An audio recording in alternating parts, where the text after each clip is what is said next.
Welcome all, here I am. Hope all is good. Just waiting for a few people to come in and then we'll get going. I just want to check the YouTube side of things to make sure that we are live over on YouTube. Yes, we're live on YouTube. I need to hit the subscribers only. So we've done the subscribers only now. So we're ready on that. And let me get back into StreamYards.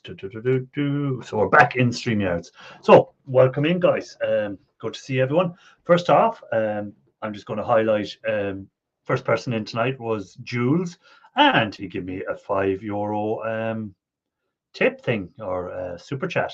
So as I said in my reply back to him, there was no need to do it, but appreciate it anyhow. So I'll highlight that. But anyhow, let's see who came in after Jules in. Well, Wannabe Scrapper was next in. So excited. Wannabe, your life must be pretty poor. This is so exciting for you. Oh, God, I'm getting worse. I didn't even put the link out yet. Look at that. That's how bad I am. Let's put the link out and pin it on the...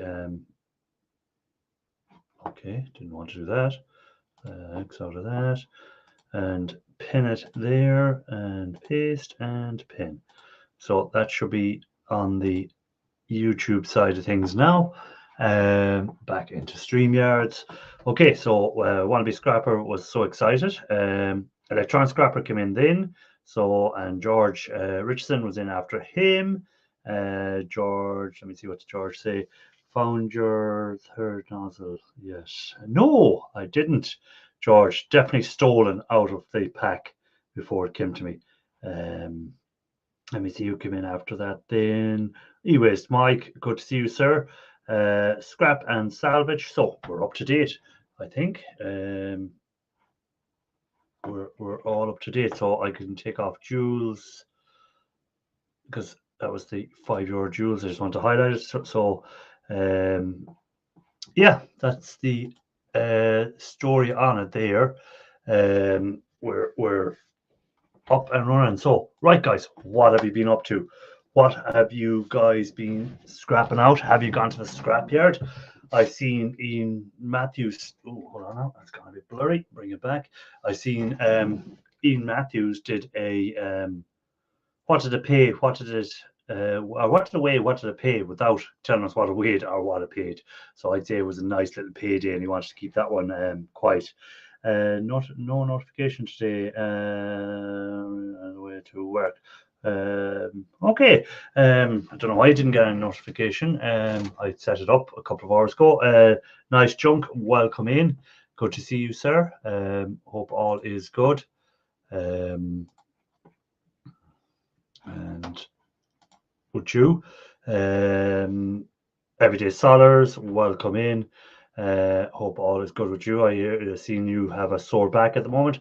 See you scrapping, welcome in. See you scrapping, guys, is back up and running, back at it. American's favorite hoarder, welcome in. Hit that, yeah, hit the like, guys, on the way in.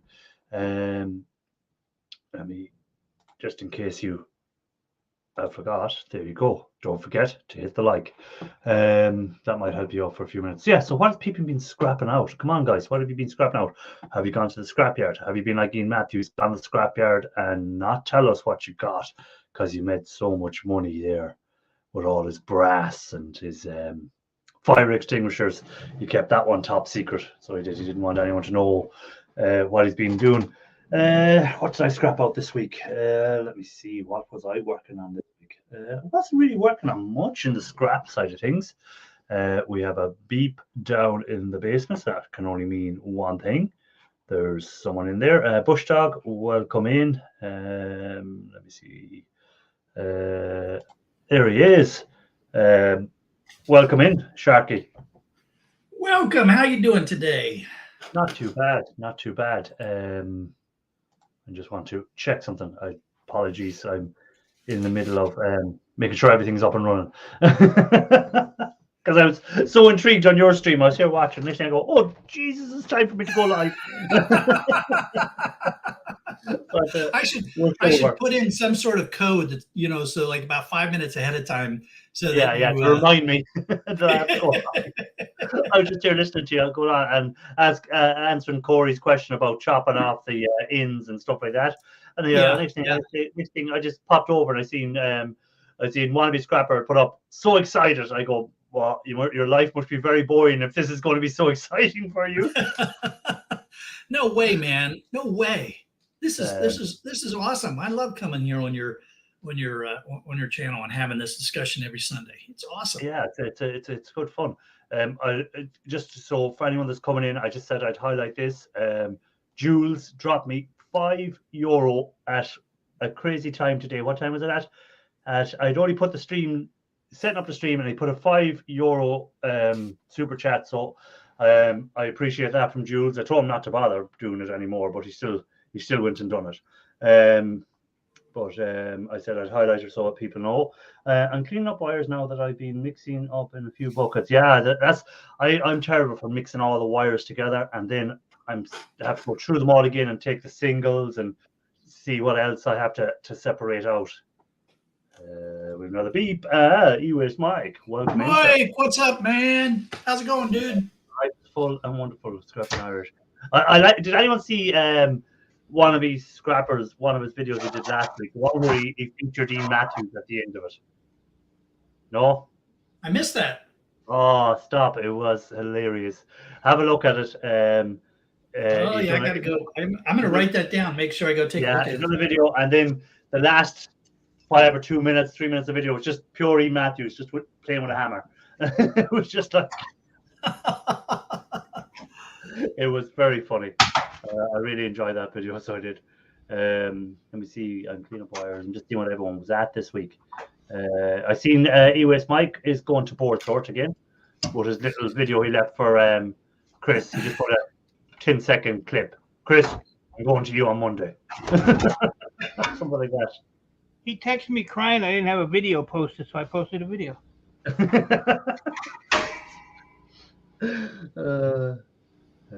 Glad you liked it. I did. I enjoyed it. So, have you much to go up to, Chris? E-waste, have you?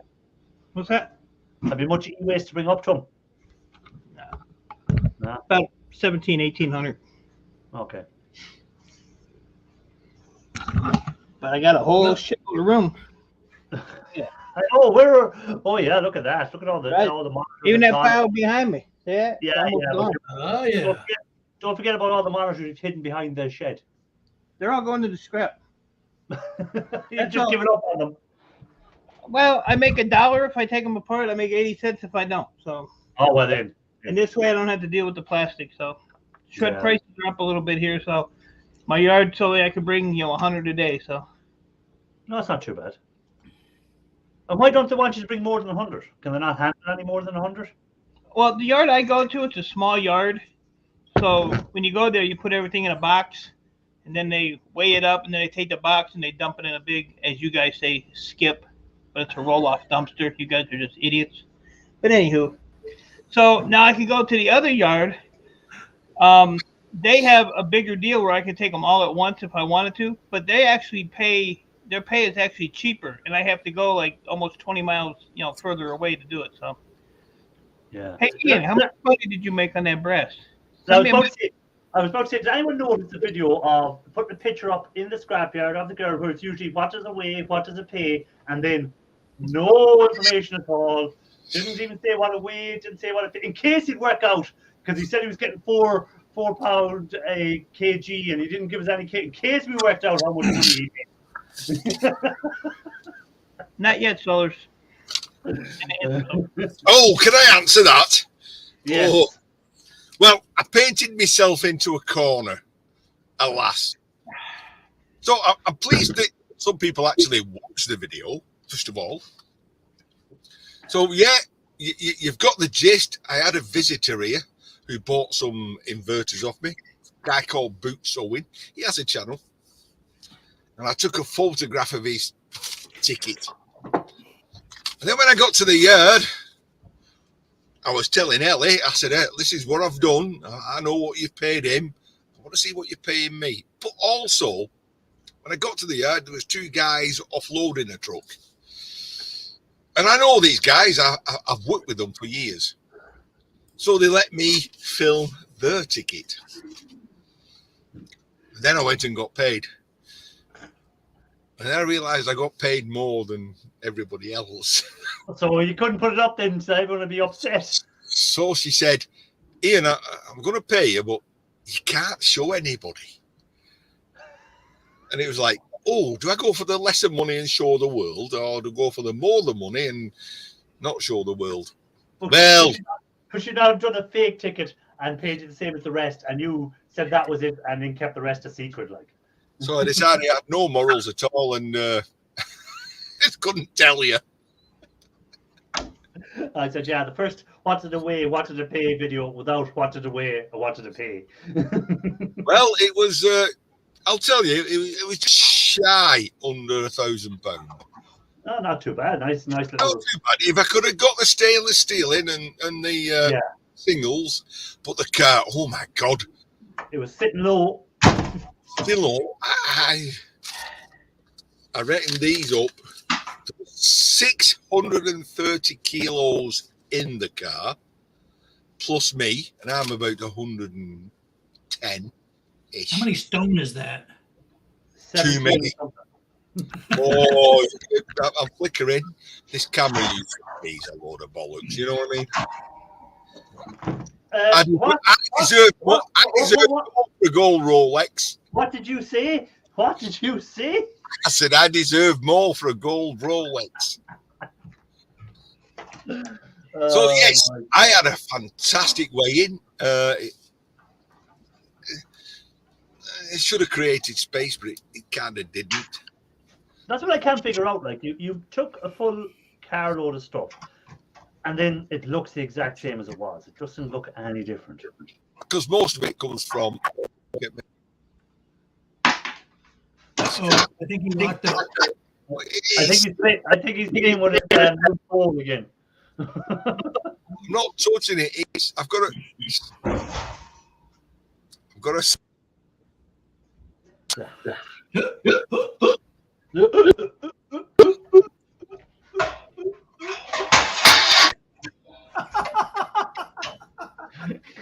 Oh man, that's cruel. Maybe he should take some of that money he got and buy a new PC. Well, no, because he used the money to take a day off from work and take his wife out shopping or something for sure. Yes, Wasn't that video there? And I splashed out. I bought £15 worth of plants. Anyhow, tell us, how can you take a carload of stuff to the scrapyard and have no space still? Because most of it comes from a secret location. I was about to think that. I was saying you're not actually emptying the shed, you're emptying the secret location. Okay. Yes. Anyway, I'm going to answer Sharky's answer because I was asked the same question in the comment. What do I do with the ends I cut off? You know, and I said I just put them in a big sack and put them in a secret location because I don't know what to do with them. That's the short answer. You're talking about. Do your yard take zip ties? Did they take excessive electrical tape? Well, I'm a fool to myself. I scrap for a totally different reason than everyone else, I guess. Yeah, the money is great, but I get the satisfaction from the fact that I've stripped it down to its purest form, no matter the cost of time. That's a big difference. Okay. Yep. So when I went in on Friday, and I should have filmed this little bit, emptied my brass in, and I helped it. I do help them as well. I don't just say, "There's my stuff, deal with it." I'll take it. I'll empty it into the bins, and I pulled out this thing out of the brass bin, I said, why am I stripping my brass if you're accepting this?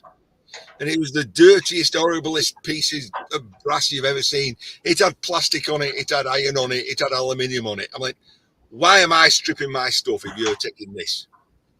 He went, oh, that shouldn't have been in here. I said, bollocks, you're just taking anything off anybody. You know, thing is, I don't know what they paid for that. But it just shows my yard is just like me taking it to them. They're taking it to somebody else. And they're mixing it a little. They're going, stick a little bit of extra in. It'll get buried in there. They're taking several tons of brass in. A little couple of 100 kilograms of iron brass. They're not going to miss, are they?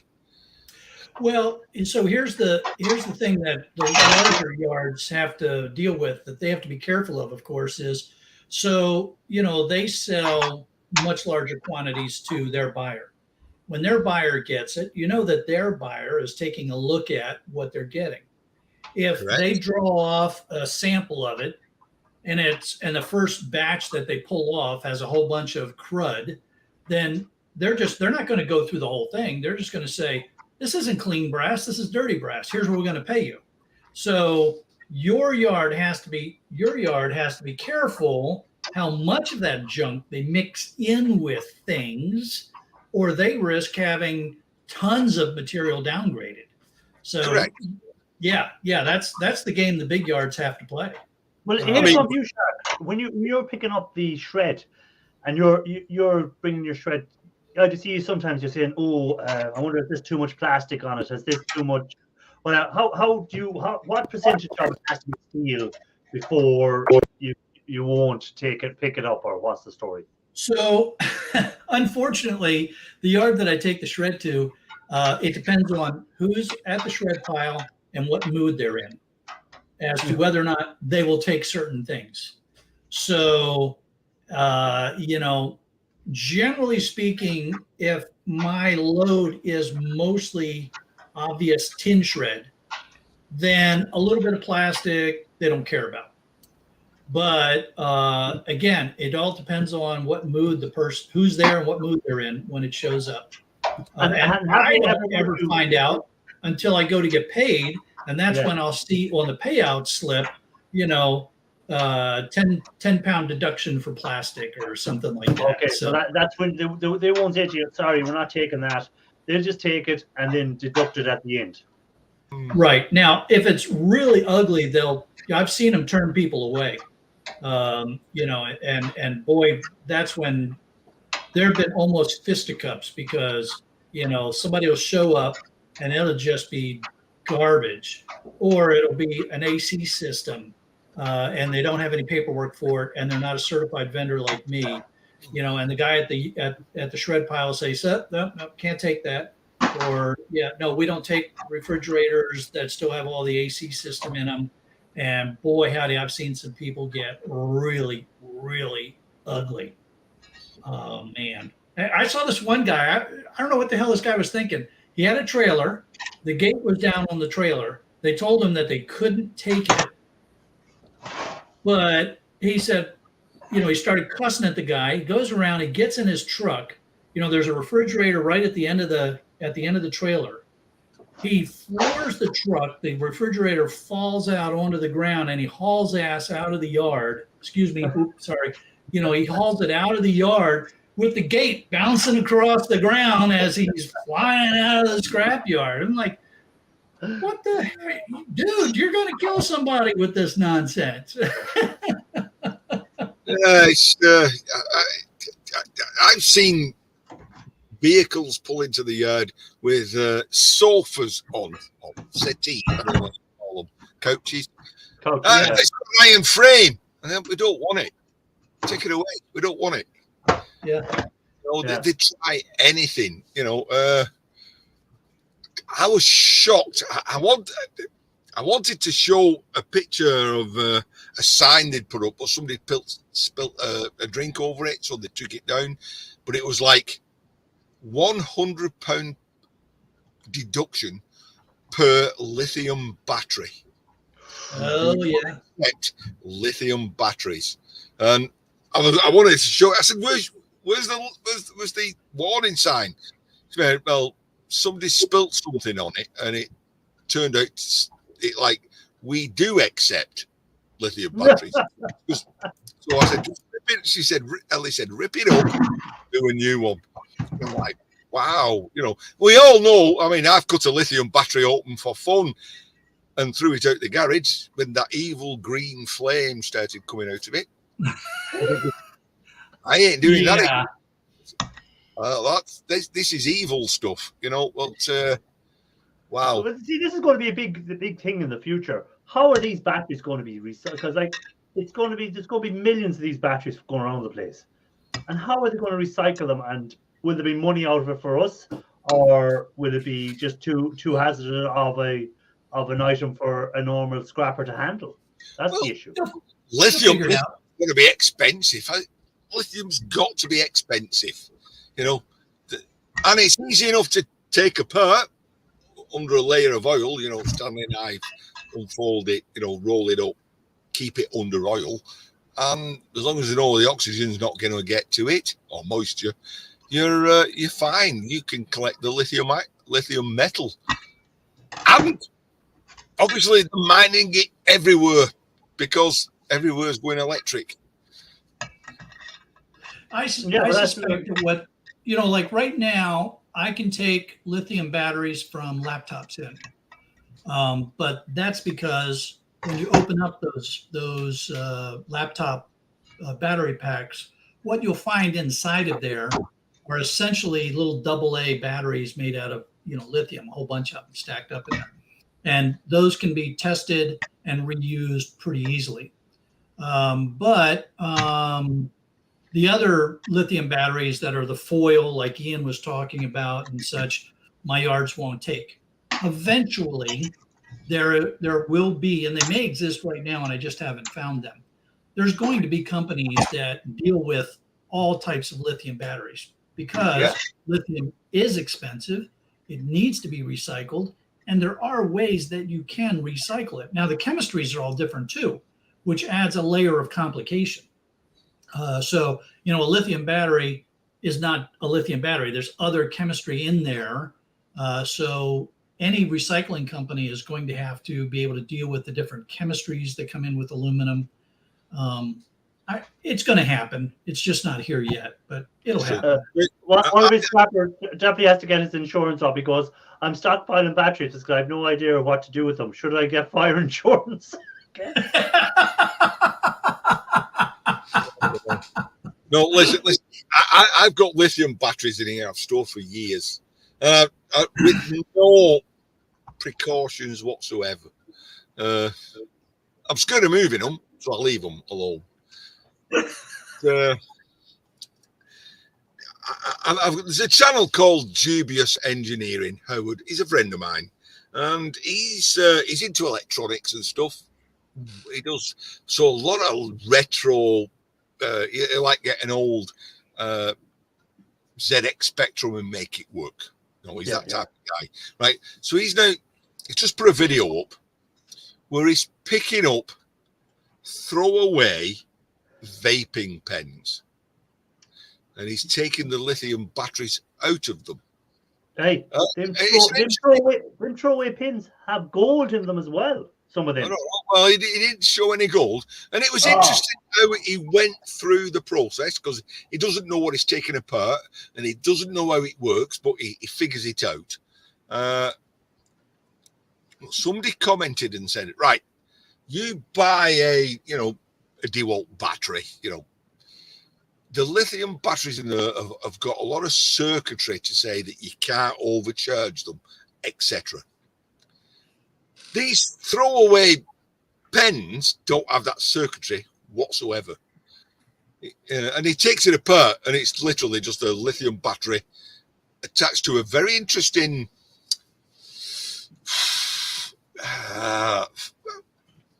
airflow meter that tells you, when you're sucking to operate the battery to heat the coil. You take that apart, you take it apart, and you've got a battery. And he's shown these, and he's saying, like, this battery has been charged once and discharged once and then thrown away. He says, so there's several hundred charges, discharges in this battery. And because he's an electronics guy, he's like, I can use this. And he's showing this battery, and he's like, this is a 2,500 millivolt, so many hours battery. And he said, that would cost a fortune to buy separately for an electronics project, and people are just throwing them away. Yeah.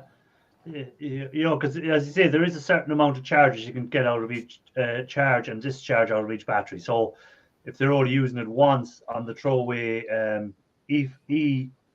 e-cigarettes, then of course the battery's going to be still good.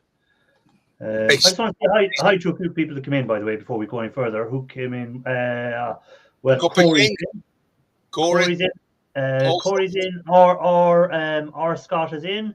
Ralph Morey came in. Nice junk. Let me see. Chuck is in. Copper King Recycling came in.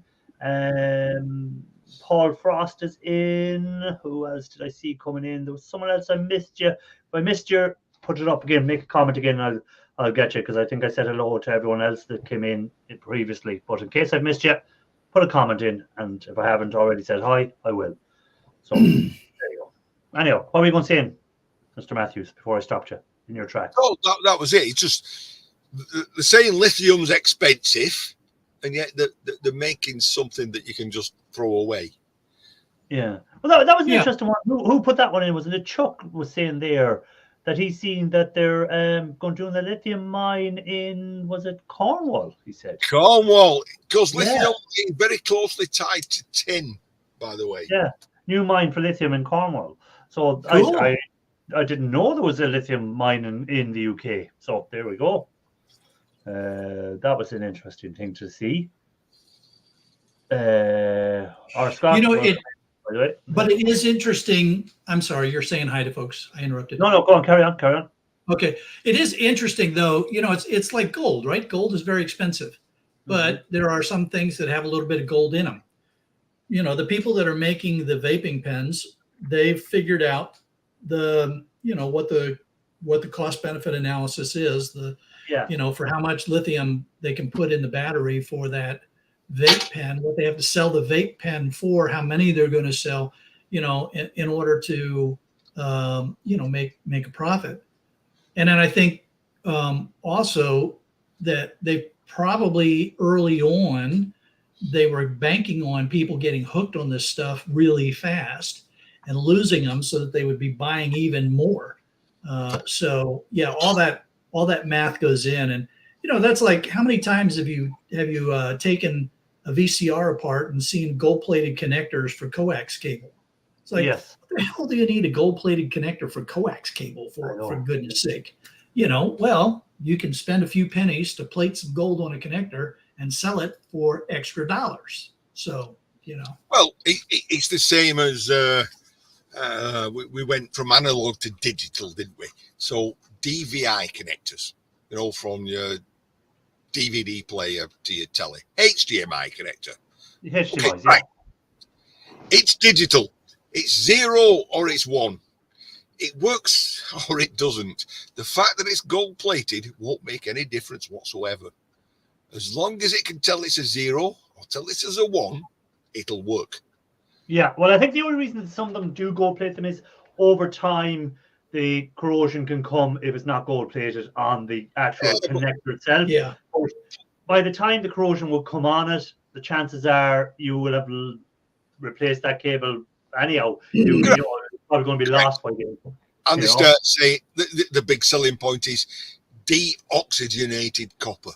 Deoxygenated copper, it's gold plated. This is the best thing. It won't do any difference because it's a 0 or it's a 1. You can't, on an analog signal, yes, you can have a better analog signal, noise free. Yes. Digital, 0 or it's a 1, and it works or it doesn't. Hey, look at Corey's comment. No, I'm sorry, Nice Junk's comment. Because that's a big thing that's happening. Nice Junk says they need to put the responsibility back onto the manufacturers. Mm-hmm. That's a really good point. And there are some states here in the U.S.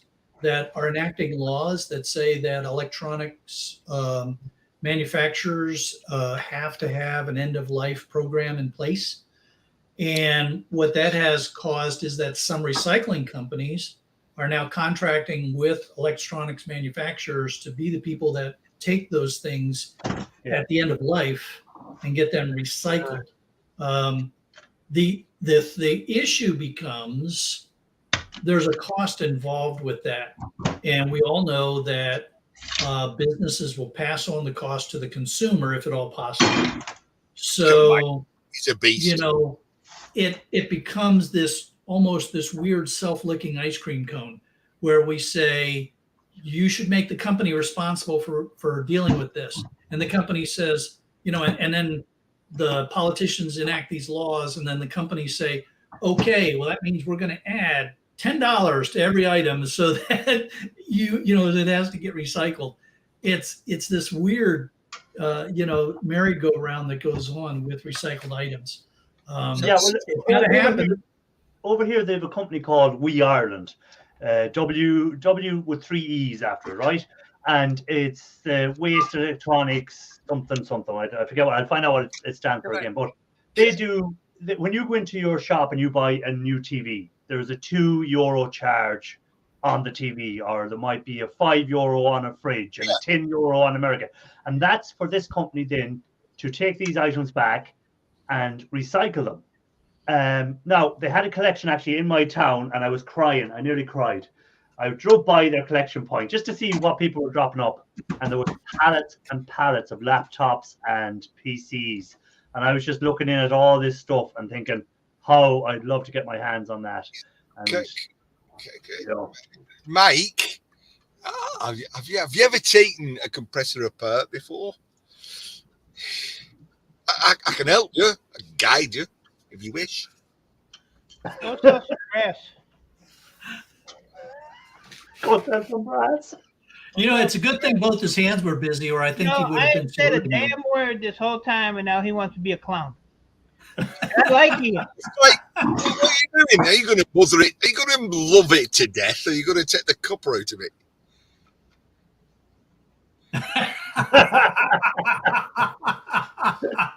He's a very straight finger there, whatever's wrong with him.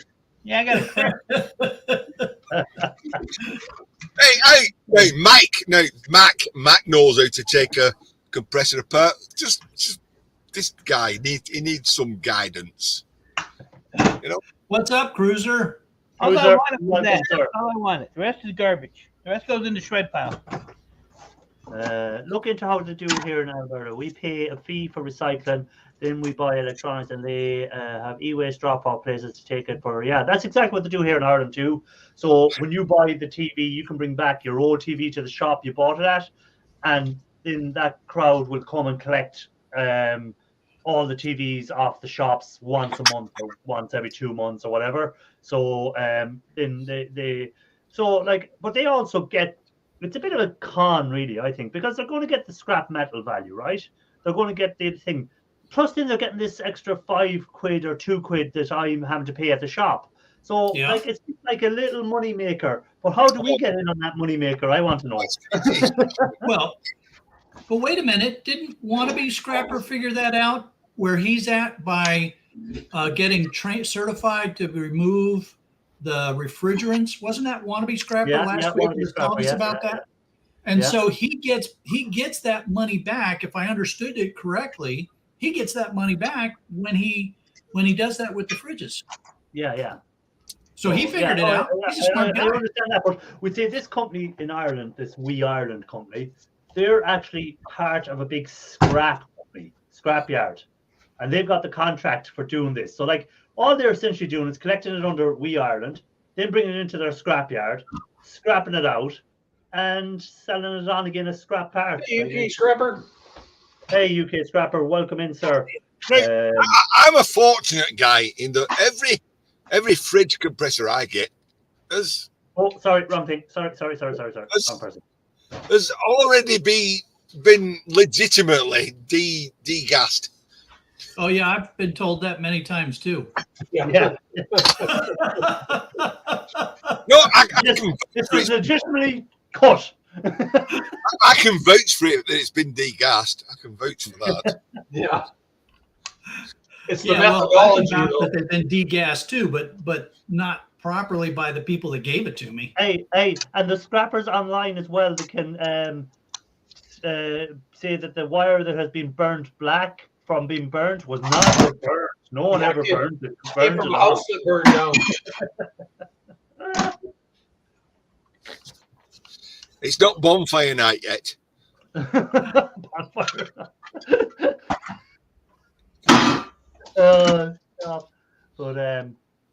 yeah. So, how many fire extinguishers are you picking up this week, Ian? Hopefully, none. It was amazing to see. I mean, that's terrible. bin That's not terrible having- for me to say, but I mean, it's like one step. Yeah, great. I've got rid of all that. I can settle that. And then I can't. I don't know if you understand this or not. I suffer from. I've got to phrase this correctly. I suffer from an anticlimax. Right.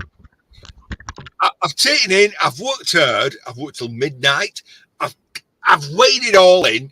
I've taken in 3 cubic yard fulls of space, and I'm thinking, yes. And then the day after, I don't do anything because look at all that I did yesterday. When I should use that day to say, right, start tackling the elephant, and I don't. I end up wasting the rest of the weekend, and on Monday more comes in. Yeah, well, see, I had the same this week. That's what I'm saying. What did I scrap out this week? And I didn't really scrap anything out because what did I start doing? Putting up a fence in the garden. So once I started putting up the fence in the garden, then I decided, well, I'm going to dig the garden because it's a total mess, and I'm going to. So now I have a half dug garden, half up fence, and a rake of scrap still sitting in the shed to be done. So there you go. Well, same. I've had to plant all them plants I bought.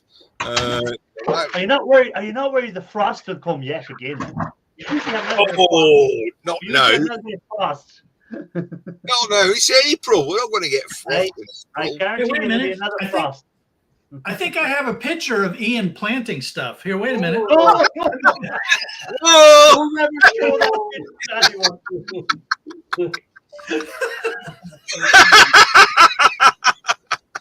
You had to remind us of that, didn't you? I think everyday Saunders had to wash her eyes out with bleach. She had PTSD from that. I don't think he's actually seen that one, actually. Oh, how should not know? I hope she hasn't. I'm still going to counseling myself for that. Oh my God. For a split second, I was thinking, is this real? I will neither confirm nor deny. I would deny. I definitely deny. There was some low-hanging fruits there, so there was. Good thing there was no gophers. Everybody in chat's going, what are they on about? Oh, trust me, you don't want to You know. don't want to know. I never want to see this picture, ever. And unfortunately, if I was to show this picture online now, I would be banned for life off YouTube. So unfortunately, you will never see this picture. Yeah. The eye cannot unsee what the eye has seen. Yes, this is true. This is what my counselor keeps telling me. And I just said, okay, give me some drugs then, so I can forget it. Yeah.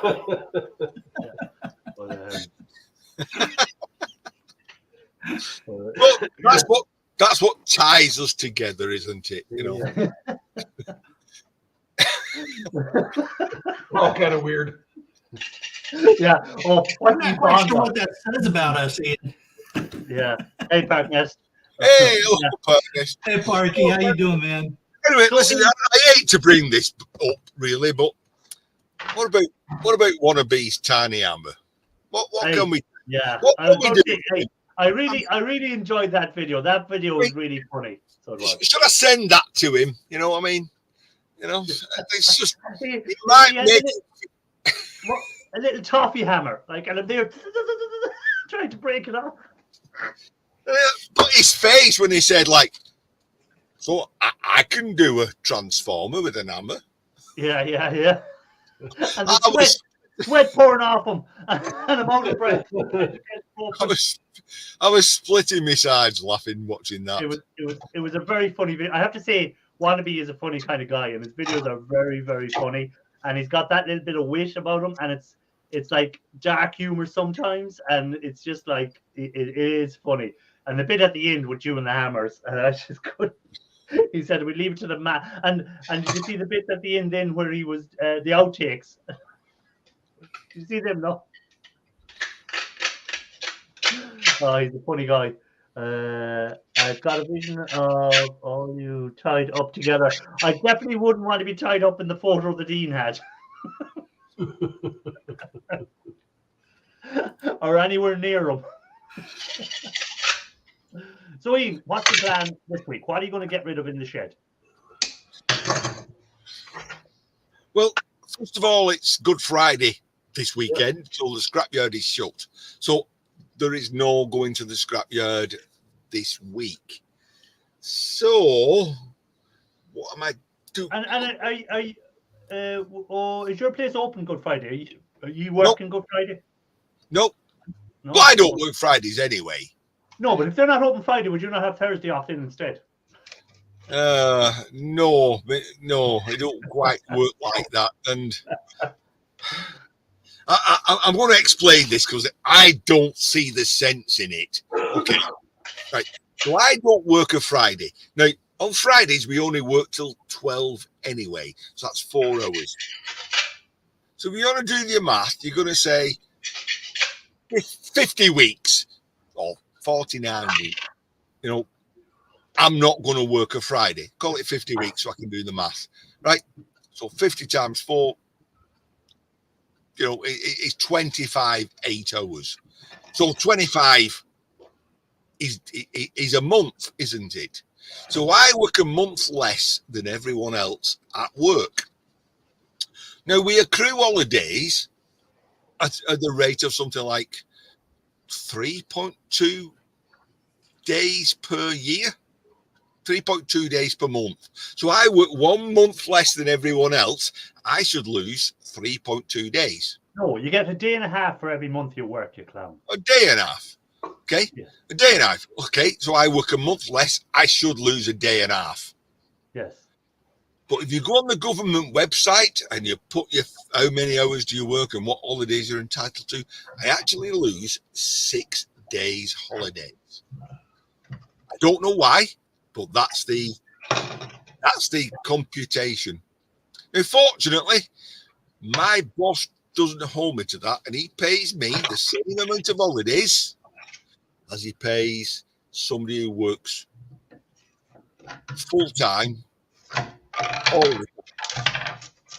Right, so for me to on a Good Friday, because there's only usually one bank holiday on a Good Friday, on a Friday, and say, hey, tell you what, you owe me another day somewhere else. When he's paying me 6 days more than I'm due. Yeah, keep your mouth shut. I keep my mouth shut. Yeah. Quit while you're ahead. I keep my mouth shut and just say, yeah, okay, no problem. Yeah, all right, whatever. Yeah, well, Good Friday is the bank holiday anyhow. Good Friday is a church holiday, not a bank holiday. So they don't have to give you Good Fridays off anyhow. Yeah, I think the rules are they can't make you work, but they don't have to pay you. Yeah. You know, if you say it's part of, if you or whatever, Good Friday is part of your religious whatever, blah blah. You don't want to work that day. You don't have to work that day, but they don't have to pay you when you're not in. Right. So that depends upon your situation in life. Now, our factory has decided to have fixed holidays this year. So they're going to do a factory shutdown. Okay. The last 2 weeks of July, which is when all the schools are off, so the prices have gone sky high. Okay, and I've told him I'm having my holidays when I want my holidays. Okay, so I booked my holidays for the first week of July. Well, for 1 week, but I only work 4 days, so I booked 4 days. Now, I've said to my boss, right, but we've got a choice here. I said, I can have 4 days unpaid holiday. Yeah. 4 days unpaid leave. Yeah. And he's like, well, no, you're staff. He says, so I'll give you I'll pay you for them. And if we work the last 2 weeks, you can work a week of that. I said, what about you just give me the 4 days unpaid and I still have the 2 weeks off in July anyway. Now, the math about this is I booked a holiday to Spain. It's costing me £530 for me. £530 for the wife and £530 for the daughter. Right. The last week of July, the same holiday to the same place, for the same week and for the same conditions is £900. Yeah, crazy. I am now saving 400 quid times 3. So I'm saving £1,200. Now, if I have 4 days unpaid leave, I'm going to lose, call it £400. Right? I'm still going to save £800 by having 4 days off and not getting paid. Yeah. Oh yeah, it makes no sense to not do it. So the boss said, well, whatever, blah, blah, blah, blah, you can't take the time off. Sack me. End of story. Sack me. I've only got 18 months left. Am I bothered? Sack me. Do it. Yeah, do it. I dare you. I dare you do it. I will dare you. I'm still trying to figure out what's this holiday thing you keep talking about. I don't understand this concept. Hey, Shirk, You talk to your boss about that, Dan Clark. Talk to your boss about it. Yeah. I've heard, and I don't know if it's true, that Americans, they only get 2 weeks a year holiday. Vacation. Yeah, it all depends. Companies are all different, right? So when you get hired in America, pretty much everything is negotiable. So most companies, they start out with, you get 2 weeks paid vacation a year. Not all. But, depending upon what level you're being hired in at and how good your negotiating skills are and things like that, you can always say, no, I want 30 days. And then it's all negotiable. It all goes, it's all how you write the contract. So, but most businesses, the default is 2 weeks vacation a year. I heard that, and I thought it was shocking. Yeah, and then and then of course, what's interesting is you accrue your vacation as you work there. So it's not like you can take 2 weeks the first month you're working there. You have to grow your vacation balance. Yeah. And then the other thing that'll happen is you'll be limited as to how many days you can have in the bank, right? So you get to a certain point, and if you don't take your vacation days, then you don't get paid for them. So there's, those kind of things that go on. And the one that always floors me is one of the companies I worked at, we had people that had used up all of their vacation days, all of their sick days, goofing off, and then they actually got sick. Yeah. But they didn't have anything left that they could take. So people that were being hardworking, conscientious folks could donate their vacation days to that person's account so that that person could have more time off. Yeah, we've got this strange rule over here, right?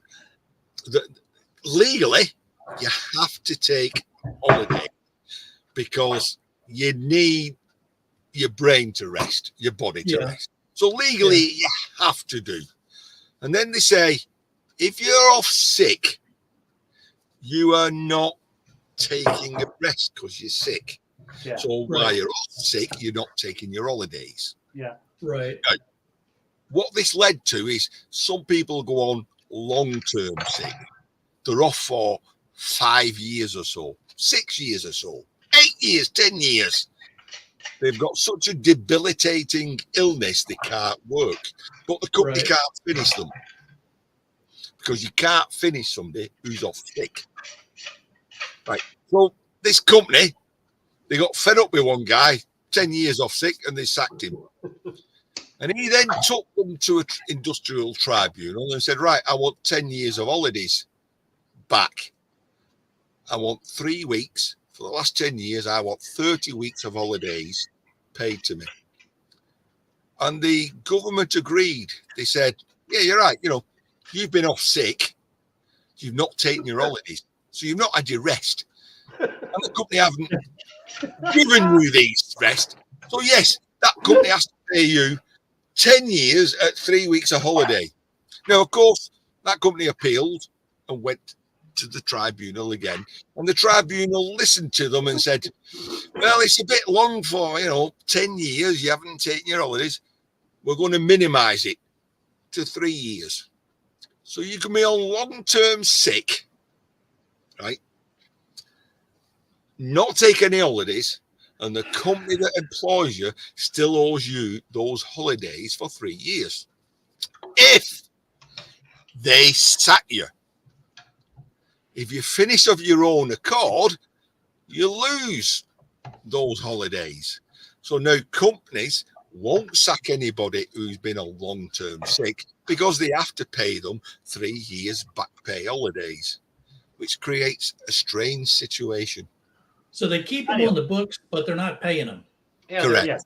Phantom employees. Yeah, phantom employees. I Oh want to my say hi gosh. to Grandpa Kevin, who came in, by the way, and who else I see coming in? Fishing Frustration. There we go. As well, Fishing Frustration will come in as well. Said hi to Park Nest, I think. But anyhow, let's get back to scrap talk. Never mind Ian and his holidays. God damn you and your holidays. Who cares if you're going getting sunburned heads on you? It's gonna be too hot. Hey, Ian, it's gonna be too hot in Spain anyway. Shark Scrapper mentioned the fact that you should have sufficient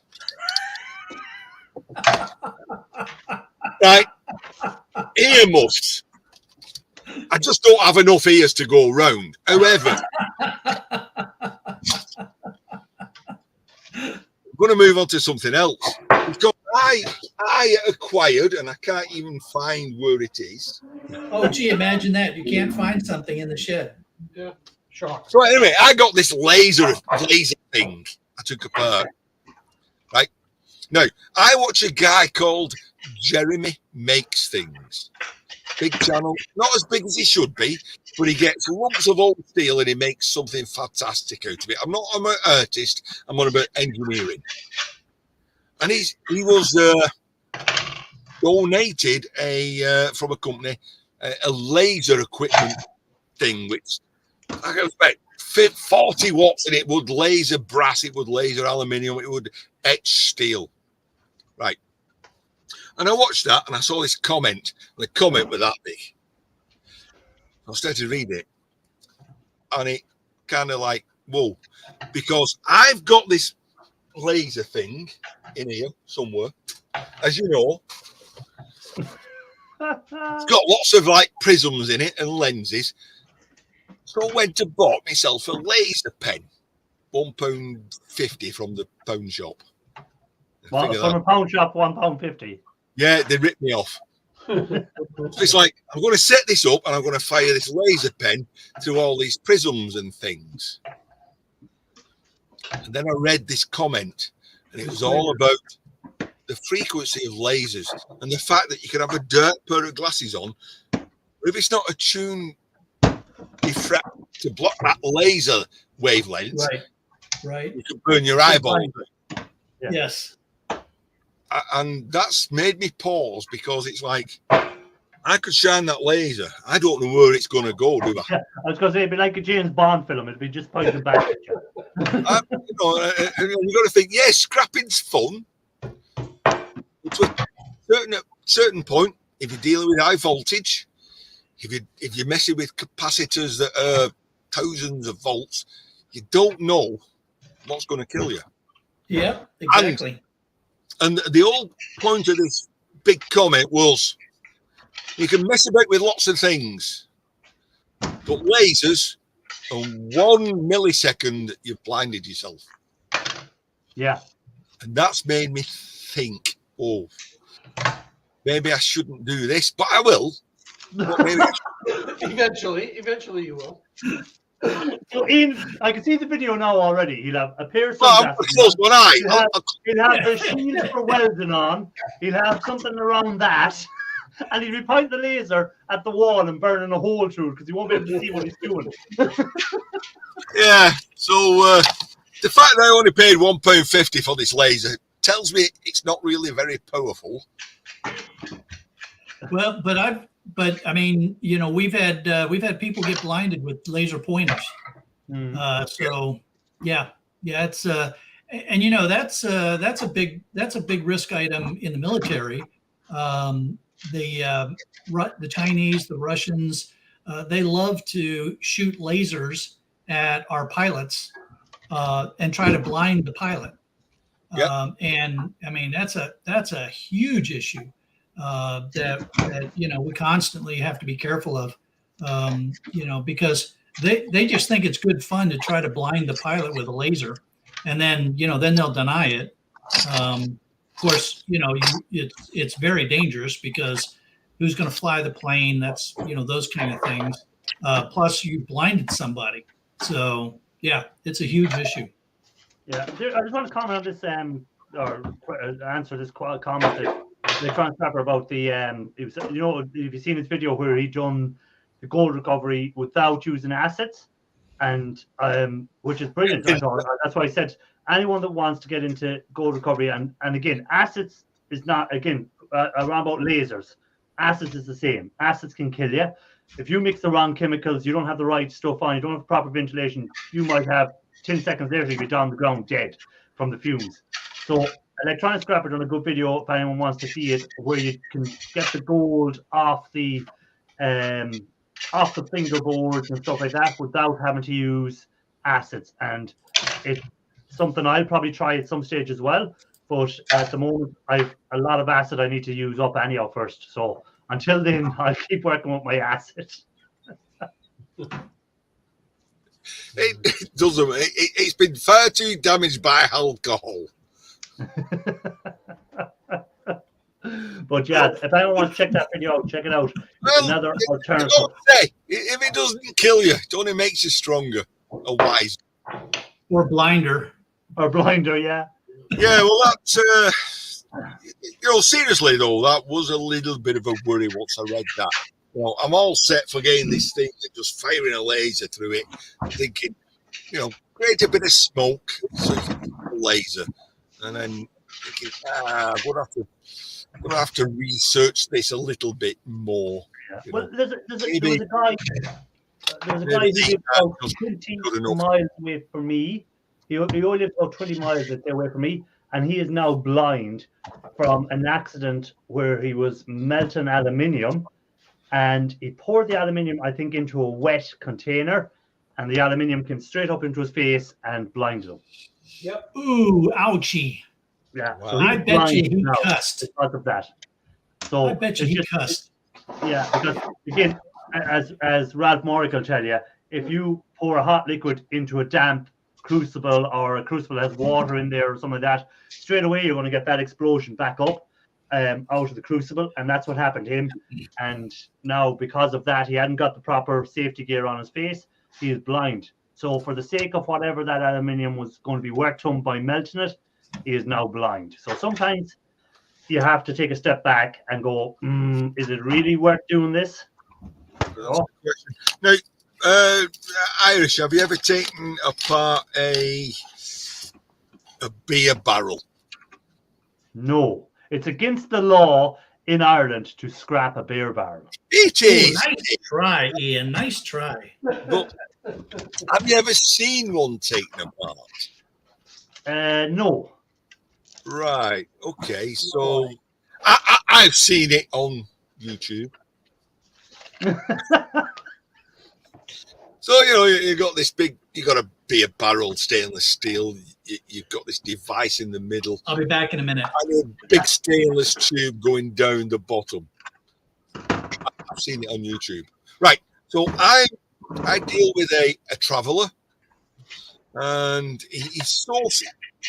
I'm trying to get him to get me some gas bottles so I can make the wood burners. Okay. But he won't deal with pressurized canisters at all. And he was telling me because one of his family, extended family, he was doing something with a beer can, a beer barrel. He had it, for some reason, he had it on fire, and it ended up exploding. And the middle piece that I was telling about with the tube ended up sticking him through into a door. Oh, right. lovely. It killed him. So he won't have anything at all to do with anything that's compressed cylinders. Because I was like, oh, if you get any fire extinguishers, bring them to me. He's like, no, I won't have anything on my vehicle that's compressed at all. And he told me the tale, and I was like, wow, that must have been like Final Destination type of film. Yeah. Get impaled by a beer barrel innards. Watch those asking. Everybody saw us. Yeah, he got blinded in both eyes. He's completely blind now because of it. And Ralph Morrick was asking about that. It was a guy, Ralph, who was smelting aluminium, poured it into a wet crucible, and it splashed up into his face. He had no face mask on, and now he's blind. Yeah. But, it's against the law in Ireland to scrap a beer barrel or even take a beer barrel and use it for anything other than its purpose, which was to store beer.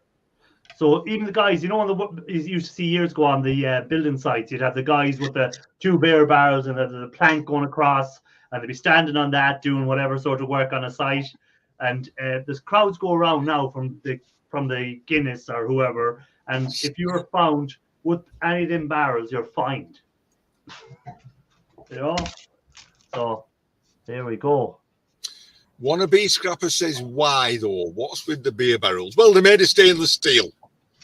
Yes. Oh, people were stealing them, and also, the beer companies will cost them a fortune to redo them. Yeah, steel make stills though. Yeah. Yeah, so it's got written all over them property of the manufacturer. Scrapyards won't take them complete.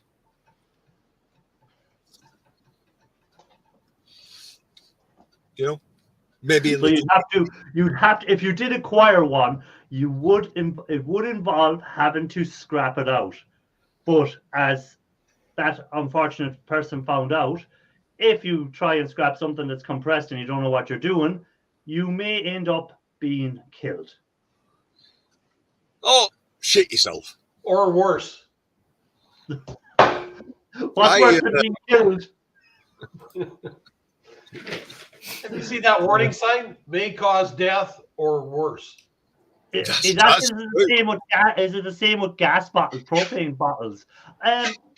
No, there's no actual law, I don't think, for scrapping out things. But a lot of companies will, when you go, if you want to go and get some gas for your cooker, you have to bring the empty container back before you get a new one.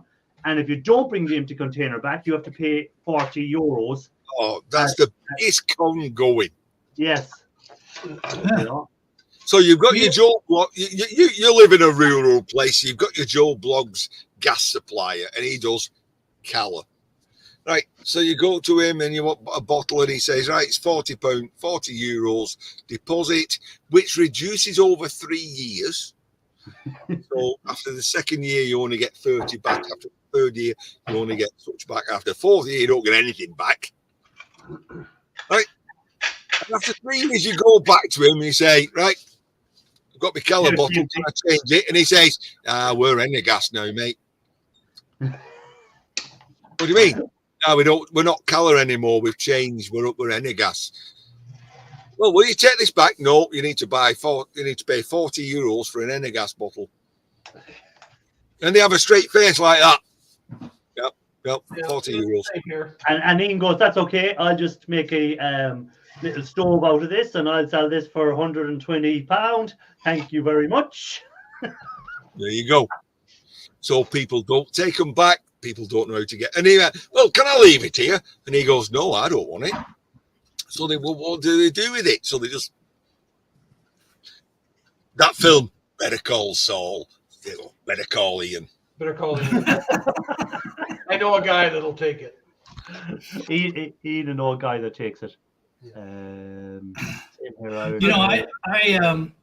I've actually ended up with a lot of propane bottles because I'll find them on the street, and I'll pick them up.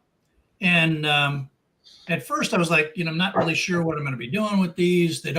If they still have, there's a company here called Blue Rhino, and you can exchange those. You just take them to the grocery store, right? You tell them you've got an exchange. They take the old bottle. They give you a new bottle that's full of gas. Well, some of these were in really bad shape, rusty, no label on them or anything like that. And so I went to this one place and I said, hey, if it doesn't have the label on it, will you still exchange it? And they said, yeah, sure. We don't care. So I now I've got a bunch of these, and I still plan on one of these days doing some melting and casting and stuff, so I know I'm going to need some gas. So at any given time, I'll probably have 3 or 4 bottles full of gas and then a bunch of empties sitting around, figuring out what I'm going to do. So, but there again now, right? You have these gas bottles sitting around. Does that not be an issue for your insurance company? Do they need to know these are on your property, or they don't care? Okay, because over here, like if you were storing gas and you didn't tell your insurance company you were storing gas and you had a fire, and the next thing they're saying there was gas containers that went on fire, they go, well, you never informed us you were storing gas on the property, so it's your own problem.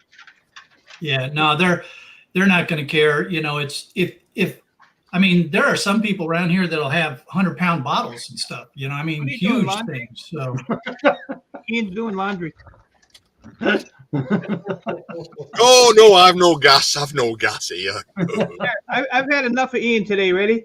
Dun dun dun dun dun dun dun dun dun dun dun dun dun.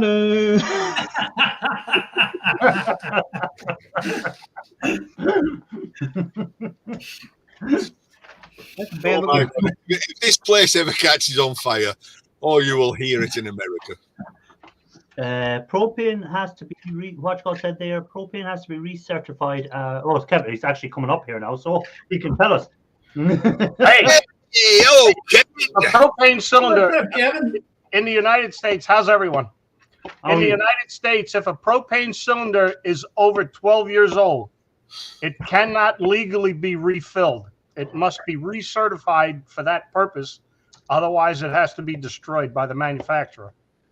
Oh, there we go. It's a bit like the fire extinguishers that Ian gets. After so many years, they have to be replaced, and simple as, Yeah. Kevin, what the hell did you do to your hair, man? I went outside this morning. It was windy. It stood up on end, I mean, it's like, shit. I was like, is he trying to make a fashion statement or something? Hey, hold on. Fashion statements. Do you hear the hippie with the long hair on the back of him? Yeah, baby. Yeah. He's not a hippie. He's retired. Oh, George Richardson, don't ask for something like that. I can send you something way worse. Yeah, that picture that I have of you. Don't go there. I only wish he was wearing leopard skins. Hey, wait a minute. Hi, Mike. Mate, sorry. I was so enthralled with the conversation, I missed what you did with that compressor bottle. I'll show you what I did with it. Wait a minute. Get ready, Ian. I mean, get ready. See that yellow there you go. tag? It's in the shred pile going to the scrapyard on Tuesday. That's what I did with it. Oh, it's in the truck. Not even his truck. It's in the truck, ready to go. Fishing industries. Ian, not in your mankini. No, not in a mankini. Yeah, no. All I can say is there was some low-hanging fruit in the picture. Oh, yeah. Oh, Who's fruit? God.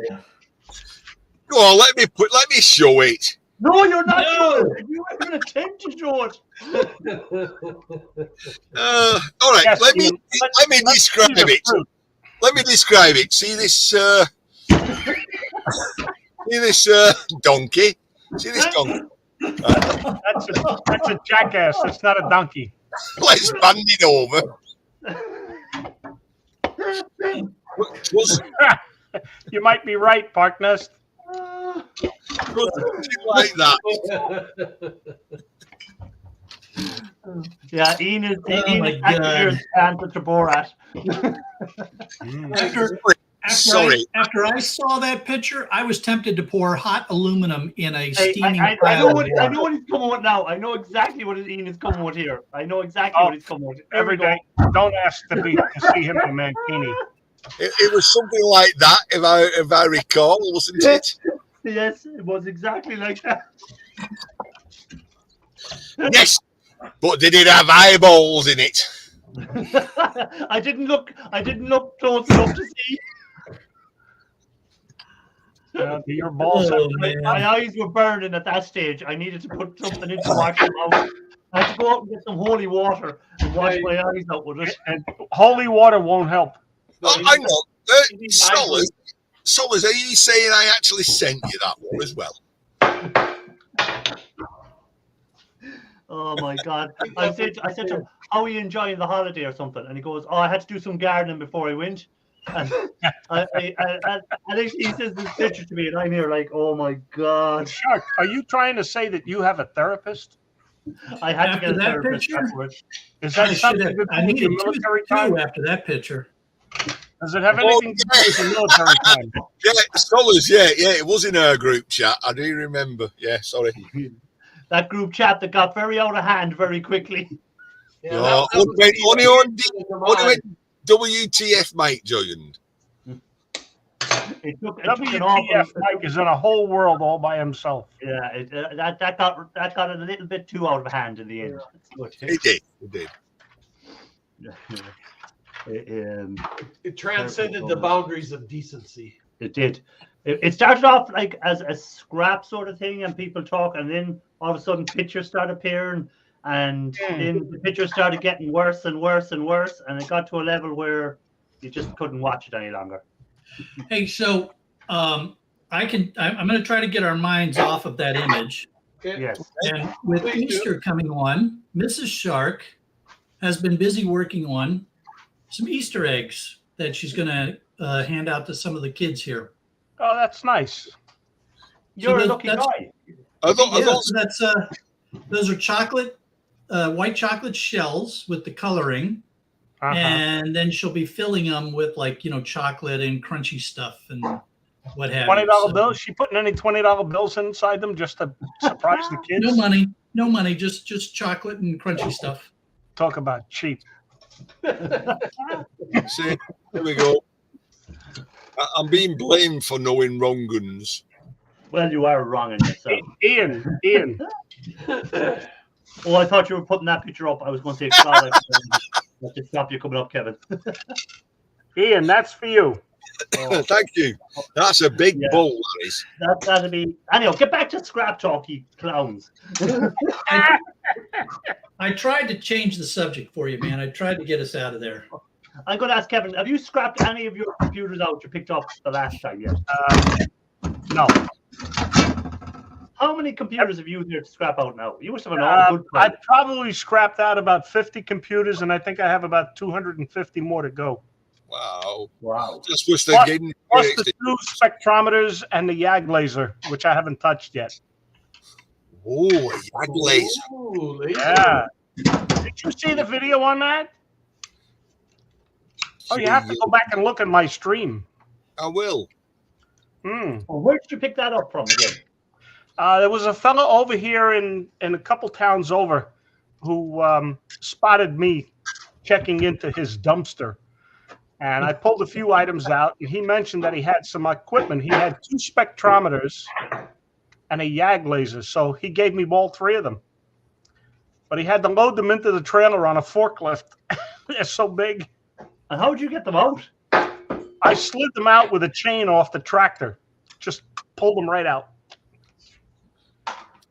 The laser thing I got, I was approached by, I'm going to say, a way bigger YouTuber who specializes in lasers. He buys lasers. He tried to buy a laser designator of a Tornado jet fighter. How the person had it on eBay anyway. But when he tried to buy it, government stepped in and said the person wasn't allowed to have it and sell it. But by the by, anyway, he's approached me and said, "Can he have it off me?" And he's going to fire it up. So I went to the scrapyard, told Robert, and said, "This is what I've got." The cost is minimal. He only got penny alley for it, even though it had all that anodized gold-coloured aluminium. Just that to make Irish feel better. Yeah. Thank you. And I said, "Yeah, no problem. I'll package it up. I'll send it to you. I just want a tiny little shout out, being a smallish channel. Just give me that little lift, you know." And have you sent it off to him yet? Oh, God, no. I said I am a little turdy in sending things in the post. Yeah, I seen a short where you were actually posting something out. Did you actually post that, or was it just a video you made? Well, I did, but I'm a little worried now because I put an old stamp on it. You know, the ones without a barcode on it. Yeah. He's not actually said to me that he's got it. So might be. And did the person get in contact with you by the way that you picked that vice up from the scrapyard? He did, yes. He did the same night. Actually, he said it was me that was asking for that. And I was like, oh, thank God. I thought £30 for a vice that I don't really want because I've got enough vices. So was he reasonably local, William? Or? He's in Middle Earth.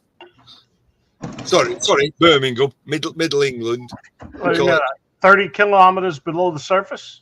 So is he going to come to you, or are you going to take it to him? No, he's actually going to. He messaged me saying that he's going up to Scotland on Tuesday, which is, if you know the UK, you've only 2 routes to Scotland. You're going to go up the M1 or go up the M6. The high road and the low road. Yeah, so he's going to go up the M1, but he's going to come back down the M6. It's only kind of a little divergent, and then they meet again, a bit like that. And he said, "I'll come back the peasant route and pick it up on Wednesday evening." I said, "Fine, no problem." That's cool. So at least you're not stuck with another piece of metal in the shed. Ian, I'm confused now, Ian. If based on a discussion we had last week, if this is the Earth, oh no, don't start them again. Is he? Hang on, turn it the other way. It's only round on the edges. Here or turn it the other way. Where would he be if he was in Middle Earth? I don't understand. There can't be a middle of a flat Earth, can there? Well, that's somewhere between Cincinnati and Cleveland. Want to be scrapper? You have barcode on stamps.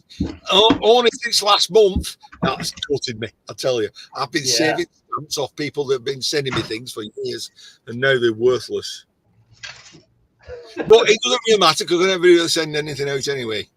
Yeah, you're talking about the government or the stamps? Which is worthless? Both. Both. But Ian just be there with the now. So what are you going to do now, Ian, with all the old stamps you have? I'm going to have a bonfire. You could start a stamp collection. Here comes the foil hat. Everyday summers, yeah. Apparently, the they changed the deadline till I think around about November this year. So you can use old stamps up till about November. See, over here in the U.S., we have a different system. You buy a stamp and you use it forever. Yeah, that's why they forever stamps.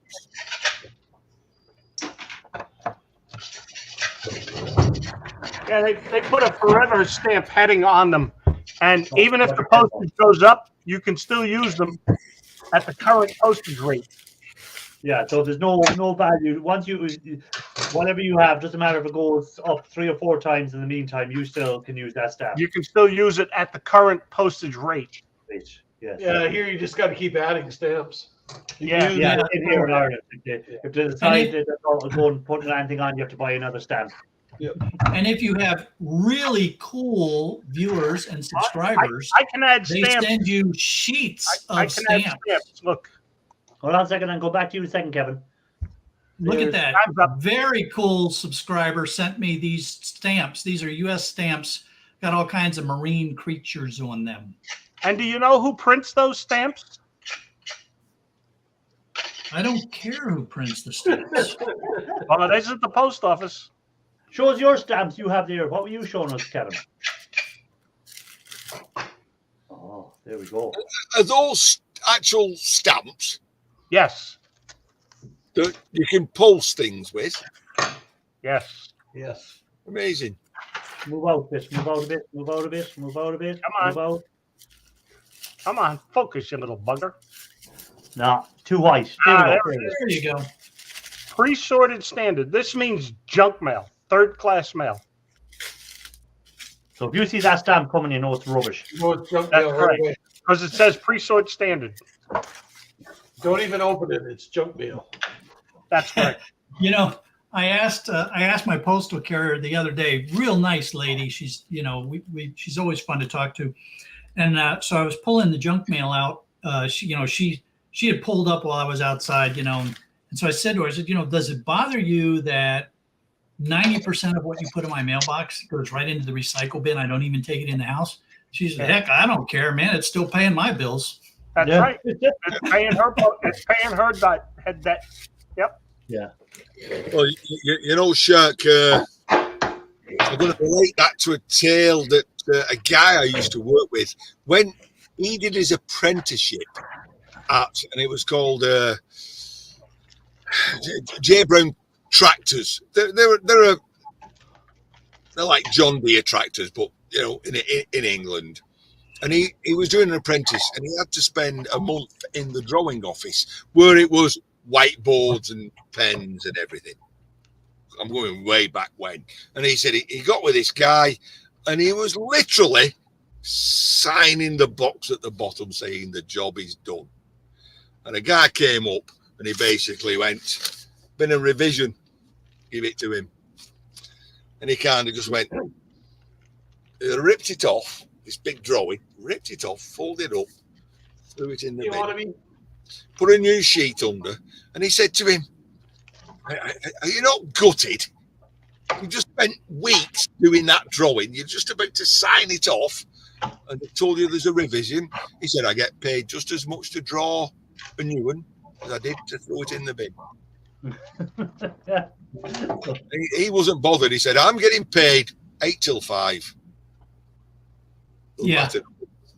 Yep. Now that's $750 worth of first-class pre-sorted stamps. See, it says pre-sorted first class. Yes. That stamp is 25 cents per piece, and there's 3,000 on the roll.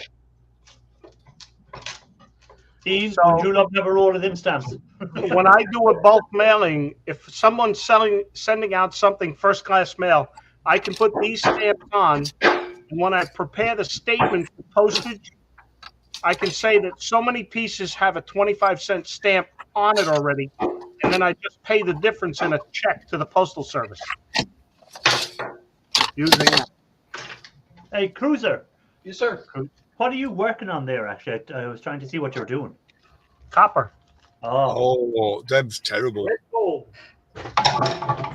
Hey, Cruiser, what's to do with the silent stream earlier? I was making a bunch of noise, so I got bored, and I thought I'll do a silent stream. It was an experiment. I thought I'd gone deaf. Yeah. See, most people complain about the noise. Ian complains there is no noise. That's because he's got 4 pairs of earmuffs on. Yeah, well, I never thought of that. By the way, Wannabe Scrapper is left us there, so if he's still there, Bye, Wannabe Scrapper. Later, Wannabe. Have a good one, man. Take care. And I enjoyed that video of Ian Matthews involved in it. So if you haven't seen that, guys, check it out. It's funny. Well, I did, but when he was in liaison with me saying, what can I use? I actually sent him your short video of hammering those power bricks open. Oh, yes. I said, you can use this. He just put this up. He won't mind. He won't mind. I'll tell him. And he went, yeah, but his hammer's too shiny to new. Oh my God. Too shiny. Okay, so I'm making a note here. Don't catch Ian shining his hammer. No, for Ian Matthews, you have to have a dirty hammer. It has to weigh over 5 pounds in weight at least itself. If Ian puts that hammer on his head, you wouldn't see the difference. You know, it's certain rules when it comes to hammers with Ian. You have to adhere to them, and if you don't, you're in trouble. He'll pick you up on it. Hey, every day, just get over to Cruiser Mac's site. You can put your foot in each of his 2 buckets. You'll have copper feet. Yes. So, how much copper have you to cash in at the moment, Cruiser? Have you much gathered up? Not enough. Not enough. But here, let me pan the shed. Not enough. Are you ready? It's under 1,000 pounds. It's not worth the trip. Well, Irish, are you ready? We're Yes. I'm on big screen here. You're on big screen. Okay, wait a minute. I'm on looking at the wrong one here. Just a minute. Technical difficulty. Technical difficulty. Yeah, it's just technical. Oh, look at all them buckets. Oh, He's got 10 buckets of copper. wow, that's a good and payday. 3 buckets of aluminum. Well, there's no aluminum in here. No aluminum? No. Oh, gosh. You're a lucky person. What's on them coils that you have? Oh, they're wheels. Sorry, I thought they were coils. He's got 6 aluminum. aluminum. You're right. I lied. There is those aluminum wheels. Sorry. Yeah. 6 aluminum, but they're not in buckets, so you're correct. Yes. It's a technicality. That's right. So, They don't fit in the buckets. And then, over there's the raw materials is over there. on the desk. Yes. They're still on the work table. Yeah, on the workbench. Yeah. They're coming in faster than I can do. And look, there's a propane cylinder sitting over there too. Yeah, well, that's that foundry I built. Well, no, you're right. There's a propane cylinder, but there's 2 or 3 of them over there. Well, I only see one, so I mean, there could be 20 of them for all I know. Yeah, okay. Yeah, it's all right. Yeah. You just got to zoom in. So when are you hoping to cash all this in? As soon as he makes enough money to pay for the fuel. Yeah. That's not far-fetched here, Kevin, for what we're paying for gas. Are they paying $1.67 a liter now? Yeah, exactly. Well, I was pretty good on the guess. see, So actually, I was going to go down this coming week, but I forgot it was a holiday. So I got to get a hold of them, see if they're open on Monday. They'll be closed Friday, I think, but they might be open Monday. Gibby the scrapper came in by as well. Sorry, Gibby, welcome in. Hey, Gibby. So, Cruiser Mac, you've kind of thrown a 10mm wrench into the works. You've thrown a variable in here which doesn't really affect me. Right. So on Thursday, Nothing affects you. I phoned up the scrapyard and she told me she gave me brass was £4 a kilogram. Okay. Yep. And copper was £6.90 a kilogram. That's on Thursday. I phoned up Friday morning. I said, is it worth bringing it? Well, prices have dropped. And she explained, I did actually cut this out the video because it went over my head, about LNME and banks and bags and things, but went over my head. Because every Friday, the prices drop from Thursday. So that's to do with all the trades at the end of the week. LMNA, that leave my nuts alone.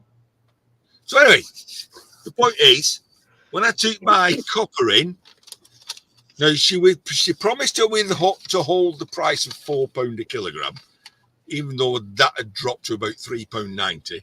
Okay, but the dry bright was 6,900. It dropped to 6,750. So overnight, £150 a ton drop. Now I've only taken in 9 kilos, so I lost 9.15 pences. 90. What was that? That's your fuel costs. £2, a few pounds. That's all I've lost overnight. But Cruiser Mac, you've got way more than 9 kilos. So the difference between you going one day and going the next day could cost you several $100.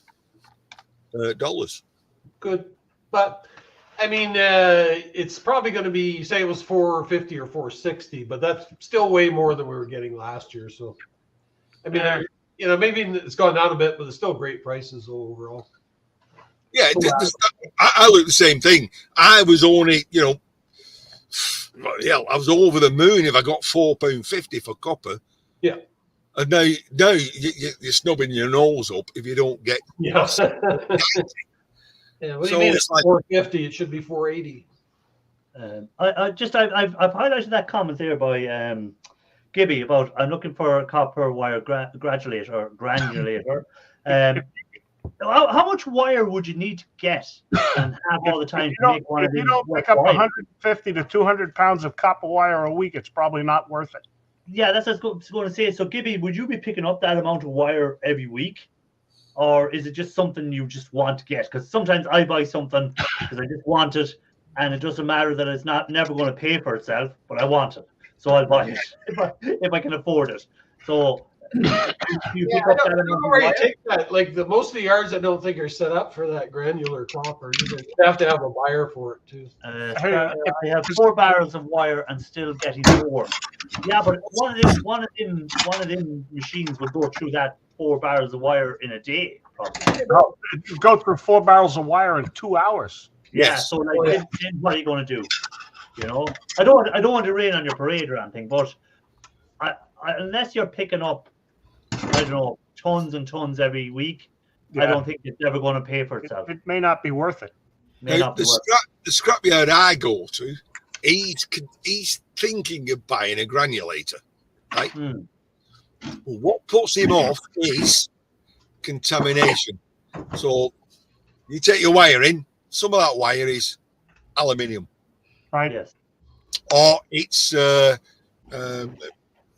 nickel-plated copper. Yeah. But once you throw it in that machine, it's low grade. It will contaminate your bag of granulated copper. Right. So it's got to be separated. The way he described it to me, where he takes it to, they have people who actually cut the wire and look at it before they throw it on the machine. Right. Because otherwise, if they've got a bag, 1 ton bag of granulated copper, and somebody throws in some aluminium wire or nickel plated, it contaminates the whole bag. Yeah. He says, so that puts him off because he can't spur the manpower to have somebody cut it and check before he throws it out. Yeah, you can't proof it out. That's where you might come in. You could be the granulator inspector. GSP. So, Gibby saying here, he's looking for them used for $3,000. Yeah, well, again, like that's what I'm saying. Sometimes it might pay for itself. All of a sudden, if you have one of them, you might find that you're getting more wire eventually then because you'll be on the lookout for the wire more. Yeah, well, Phil at Canadian Treasure Hunter, he bought one sitting in his building there. His needs 3-phase power to run it. So he's got one. He just needs to get his power set up to run it. Now, over here in the UK, and I don't know about Ireland, but they brought it out that you can't get paid cash at scrapyards. Only get paid through a bank account. So you've got to go through, ID, bank account, etc. Yeah. That's to stop people making money on the sly. Now, what's happened is I'm not going to say me, but people like me will go to somebody and say, There are no other people like you, Ian. I'll give you £2 a kilo for that cable. He knows he'll get £2.50 a kilo for it if he took it to the yard, but he's getting £2 a kilo cash. Yeah. In his hand, and he's not bothered. You don't have to take it anywhere. He's got cash. Done. And then, so there's no like I'm not saying a black market, you know what I mean? But they've introduced a layer In between, yeah. You know, where people are making money by saying, I'll give you cash for that, and making a bit on top. So if he can actually start going out saying, I will buy wire off people. Yeah. You know? Yeah. Oh, well, over here, the scrapyards will still pay cash, but only up to a certain limit. So if you're bringing in, we'd say I was bringing in $5,000 worth of copper to them, I'd have to get that paid through my bank account. But if I was bringing in a couple of hundred, I'd still get the cash, you know. But eventually it's going to go that way. But you have to produce your driving license and stuff like that. So you have to produce ID. They won't give you cash without ID as well. So they still have to take your details in case someone comes back in and says, oh, did anyone come in with a roll of copper wire, because a roll of copper wire was stolen from our yard. On what is that? And then at least you can say, well, oh, such and such a buck came in here with copper wire on the date, and then at least they can track it, you know. Yeah. Also over here, all the street scrappers. Do you have taxis over? You've got taxis everywhere. You know, taxi is the same word in every language. Taxi. Taxi. Yeah. So taxis have a plate on the vehicle, don't they, to identify that they're a taxi, whatever. Right. They're now introducing over here. They've trialled it down south. It's coming up north. It's coming out all over the UK. All street scrappers have to have a scrap plate, registered scrap plate on the vehicle. They're like a taxi vehicle. It'd be like scrap pellet man there. He's got that thing on top of his truck. Yeah. There you go. That sign on the top of his truck used to be an old pizza delivery sign. Yeah. So that's happening over here. So if you're driving around with a pickup truck, greedy boards on the side, and you ain't got a plate on, the police can pull you up and impound your vehicle. Yeah. So that middleman thing you were talking about, where I work there, we got a homeless problem because they're right next to the bottle depot. But anyways, these guys will steal copper wire. So you see them out there stripping it all up. And then this guy will show up mysteriously and he buys it all off them or trades them for drugs, one of the two. And so he's selling it legitimately, but he's getting it off these thieves. They had a similar problem with the exhaust systems here. Technically, you're not supposed to buy a catalytic converter unless the person can prove that it came off of their car or they're an auto mechanic, and that was to combat crime. Well, what some criminals figured out was all we have to do is turn ourselves into a business. Yep. And then as a scrap business, we can sell them all day long. So they created a scrap business, and then they went around and stole a bunch of them, and then they sold them. And so eventually law enforcement caught up with it and they jailed them. And I mean, they had millions of dollars worth of catalytic converters. And same thing in Edmonton. There's these guys started a scrapyard, and that's what they were doing. They had millions of catalytic converters, millions of dollars in catalytic converters. Yeah. So it's. I mean, so I'm a scrapyard. I'm a legally licensed, certified scrapyard in the state. I can sell anything to another scrapyard, whether it's a controlled item or not. But that's because it's my responsibility to make sure that I have acquired that item legally. So if I sell a catalytic converter that gets traced to a stolen vehicle, that yard will give the police my information. The police will come to me.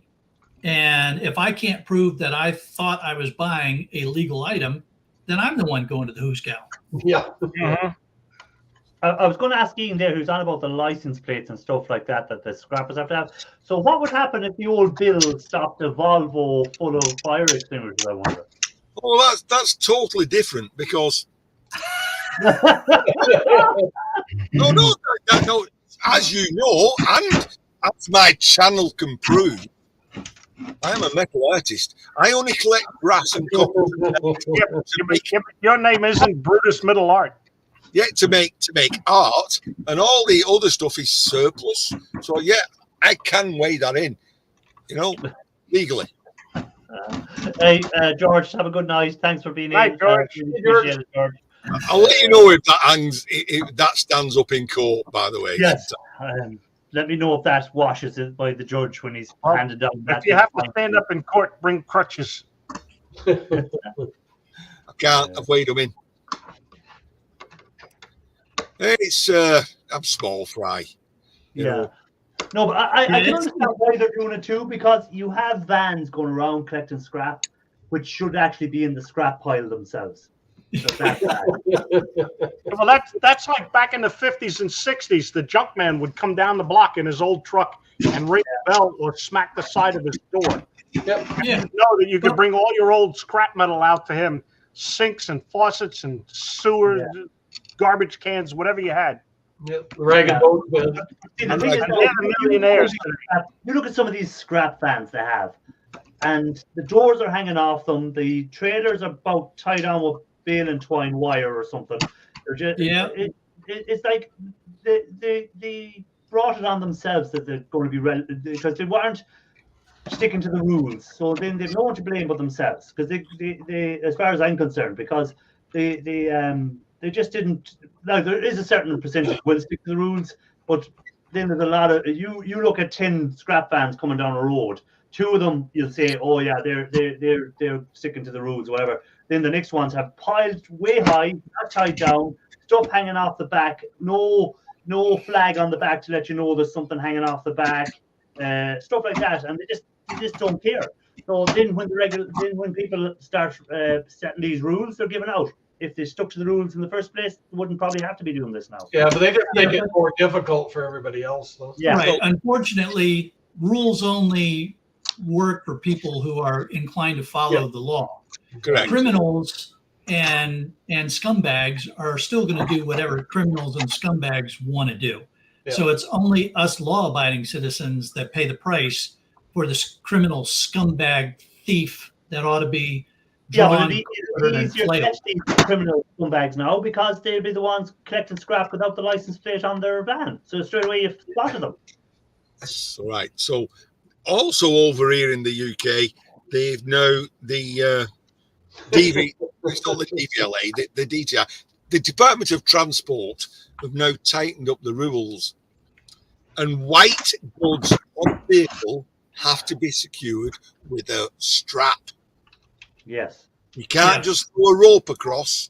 Yeah. Right. White goods have to be secured with a strap. Yeah, we talked about that last week, I believe. Yeah. Because again, a strap will be rated for a certain amount of tonnage that it can handle, where a rope won't be.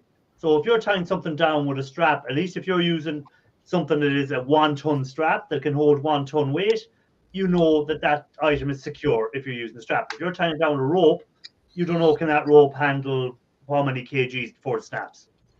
So it makes sense again. You don't need ropes or straps in Volvos. That's all.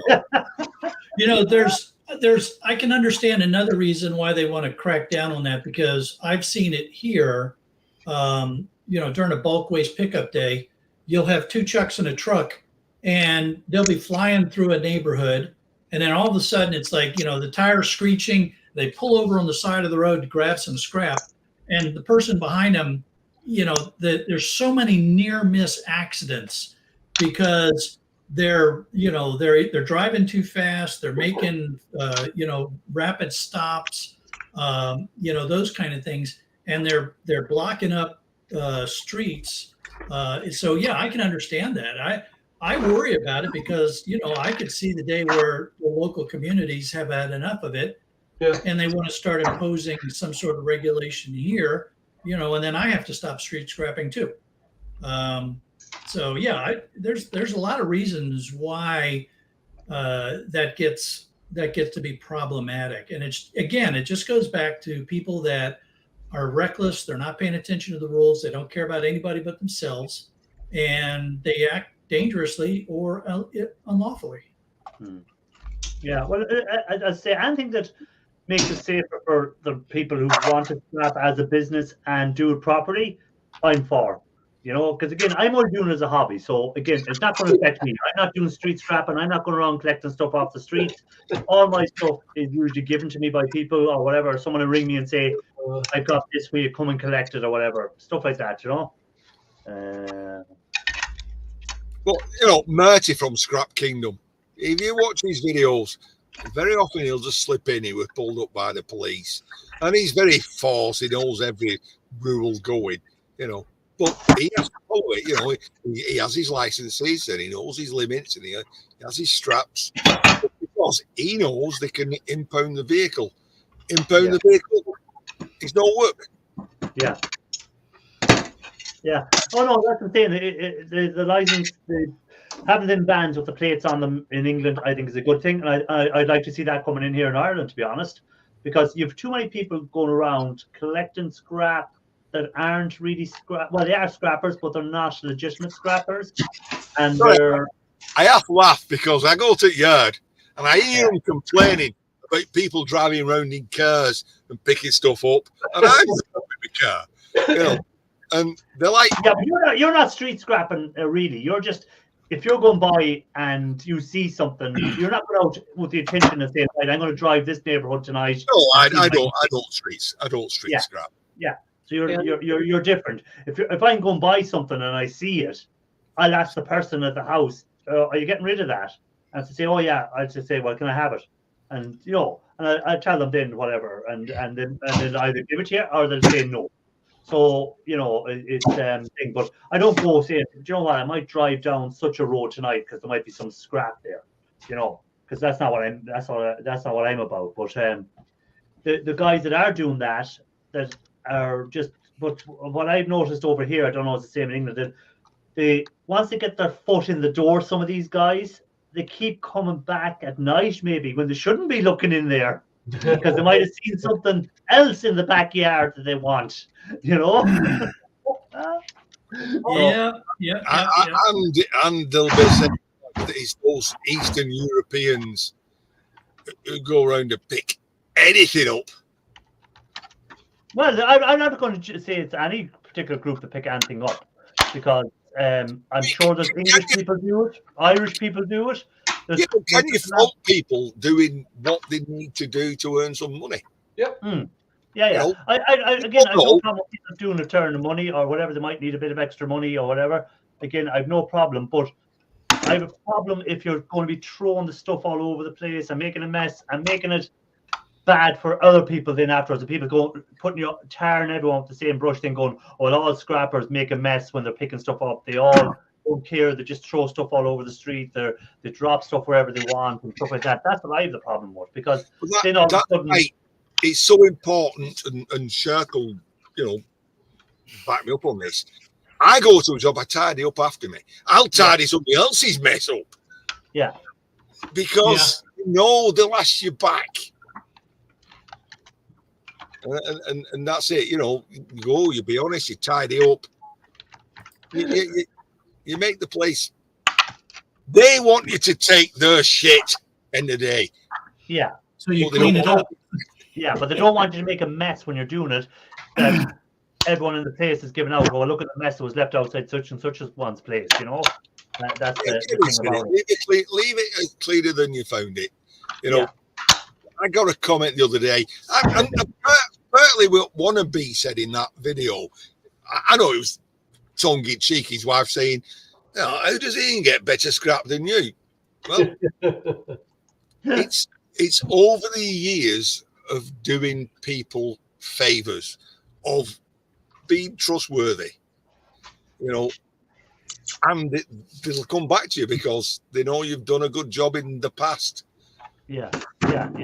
And again, it comes down to taking something sometimes that it's going to have no scrap value to you. It's not going to give you anything.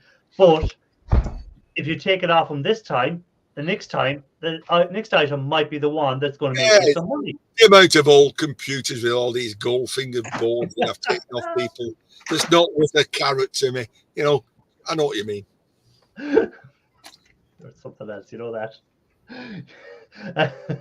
Or something else. You have. Oh, I don't know why you just don't get someone to sort that out for you and get rid of it. If you advertise that on Marketplace even and put a value on it. Well, it's coming to a point. It's got to go. Yeah. My third bag is nearly touching the ceiling. So it's got to go within a few months. I've got to make a decision. Do I just take £300 a ton for it and just get shut of it? I don't know. No, I wouldn't take £300 a ton for it. I definitely wouldn't take that. But I'd say if you advertised it, look forward to that, advertised it on Marketplace. I'm sure there's someone over in England. I can even give you.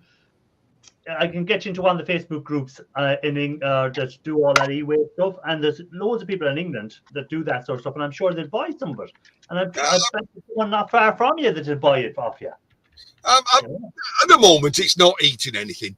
It's there, isn't it, in that secret location? Only me, you, and 45 other people know about. That's it. Like Everyday Sellers would be the one now. She'd come up and sort all that out for you. Oh, she could come up here and come in my shed anytime. You know, Ian, it's a shame that you don't have some overpriced RAM, because I understand that people in Ireland love to buy that stuff. Oh, well, it's funny. It's funny. What happened there? Something happened.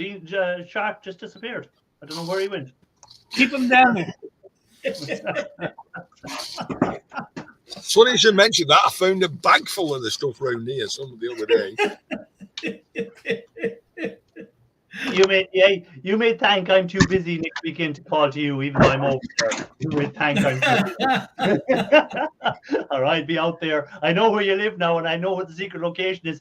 Ian will come out in the morning and open the shed. Nothing left. Gone. Everything gone. Yeah, but look at all the room he's got.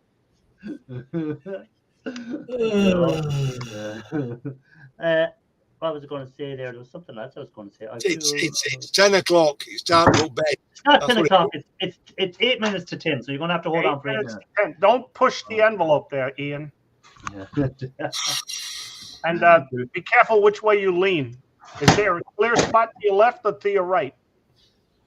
You've not watched my latest video. Oh, I you're standing tonight. Okay. I could have a dance in here. Yeah, but you'd have to be dancing in place. How much are Aldi paying you to advertise their shop in the background all the time?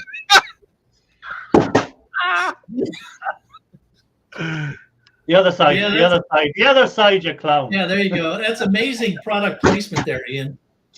What, better than the oldie cup? Yeah, I like the oldie cup.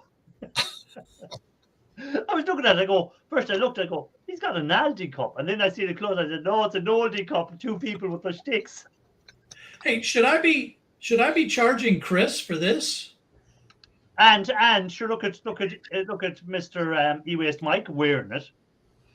How much is Chris paying you to advertise his company, boys? Yes, Ian, that's the way. There you go. That's the one.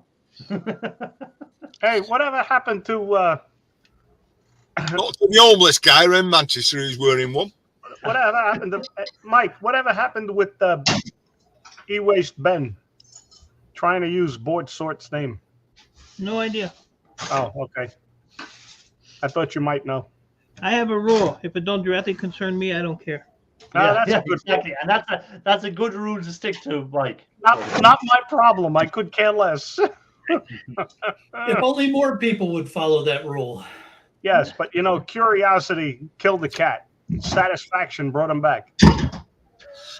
I'm sure down the line they'll probably iron it out, though. Oh, okay, good. Oh God. Hey, you Jesus. can always cast that in stone. That's true. Right, anyhow, I'm about to finish up soon. So, Mike, have you anything to tell people about? You have a video out that he put out about an hour ago, I think. Right, scrap you later. Shut Take up. care, Ian. Good You're night. not, Ian, stay there where you are. Stay where you are. Don't go anywhere. Stay where you are. I'm I asking Mike. I Hold have on. a disaster week coming up, so Mm-mm. I got board sort tomorrow. Tuesday I have a computer store pickup and that company that gives me the free Gaylord boxes. Wednesday I have 2 server racks and some other crap I got to pick up. Thursday I have 2 rooftop units I have to go get. And Friday I have to go get the last of those 400-gallon water tanks. So my whole week is busy as shit. Yes, that's good. And all heavy stuff too. Have Yeah. a safe drive to board sort tomorrow. You better eat your Wheaties there, Mike. Thank you, but I know you didn't mean that, Kevin. I I know. did. I Well, did. the one You don't rooftop care what I unit, mean. the one rooftop unit is 2,000 pounds. The other one's 3,000 pounds. So we have to break it down, throw it off the roof, and then I have my fat piece of shit lazy friend loaded in the van while I'm up on the roof throwing shit down with the other guys. But it's a sweet deal because I'm getting the complete units, all the units, everything that goes with them, and he's paying me for helping him take it all apart too. So, and he pays like $18 an hour. So, And here's Mike's friend down on the ground. I got it. Oh, dang it. Oh, I don't got it. Yeah. I don't got it anymore. Those two. I'll Does throw this those guy coils down. So. want you to pick up the groceries off the shelf for him, even though you're paying for them? You know what? I go and I help him. Like last week, I had to go. He had a 100-gallon water tank to replace in a apartment complex. So I said no problem. I went and picked it up, and the freaking guy hands me a $100 bill. I was like, dude, I don't need the money. I said, you're doing me a favor. This is the guy that's right next door to me, and that guy gives me thousands of dollars a year in scrap. I don't want. I don't want him to pay me. Like today. Look, if you watch my video, he saw something last night and called me this morning. Let's go get it. So now I got that sitting in my yard. But you got to watch the video to see what it is. Yeah, I seen that. Just Sunday morning pickup. I'll watch your video because I know it'll only be short. I bet it ain't. So in other words, Ian, is that why you stand closer to the commode? Ian, it's a 19-minute and 54-second video. Now take that, Baldy. Take that. You do have to beat my 5-second video though. I'll watch that tonight because that will help me. That was good. Anyhow, Ian Matthews, what's your plan for the week? Well, I've sold myself. I've been sent a device that I've got to review. So I'll be reviewing that on this video. And not this video, but that video. So I'll be reviewing. And hold on now a second. Is it a device that we would be looking to use, or have you just sold your soul completely to anyone in the world that'll send you anything? Yeah, to anyone who send me anything. Okay, However, fair enough. Dave sent me something, and I'm using it for scrapping. Oh, well, that's good. That's what I'd like to see. But it's like, and that's the title, an unlikely scrapping tool. Okay. And they'll be going, that's not why we sent you that. Appealing to a whole different market here. Yeah. Hey, you're opening up new markets. So, with the YouTube review slot, huh? Scrap wise, unless I get a load of fire extinguishers this week, which I can use my bandsaw, cut the tops off. I'm excited at that. The one you paid £100 for? Yeah, 100 squids. That was a steal. But I tell you, I shit myself that night going picking that up. Whoa. Talk about one of the, you see it on films, they go to places like, and it was like, what the fuck am I doing here? It's like burnt out cars, wagons in bits, scrap at side of the road. This guy's Marketplace does bring out the riffraff, doesn't it? And he's like, come in here. Have you got the money? Have you got the cash? And electronics. I've got the cash, but it's outside of a lamppost on the main road. Yeah, you want to ring the wife. Bring the cash now. It's okay. I've got the goods. But it turned out he was a very nice guy, and he works locally to me. And because I'm in the steel business, he's makes gates and things. I'm going to start selling in some steel. Spell that word for us, will you? Steel? Steel. S-T-E-E. Oh, okay. I was just curious, you know. Right. Anyhow, have you finished setting up what you do for the week? I hope so. Yes. Well, Okay. video. Shark, what's your plan for the week? Just it's another busy week. Hopefully I'll get a video out Monday, Wednesday, Friday, although I got to admit, I have no idea what's coming out. Patrons are going to get their video on Wednesday. I've got a bunch of pickups to do. I just brought in a bunch of new computers, so I need to get those scrapped out. And then next week, Sunday at 2 p.m., we will have our Shark Scrapper live again, but I believe somebody is not going to be following me next week. Oh, okay. I'll come to that in a minute. Kevin, Everyday Solars, you cannot put that in chat. You what's cannot. you put in? Are you scrapping it out? Are you never?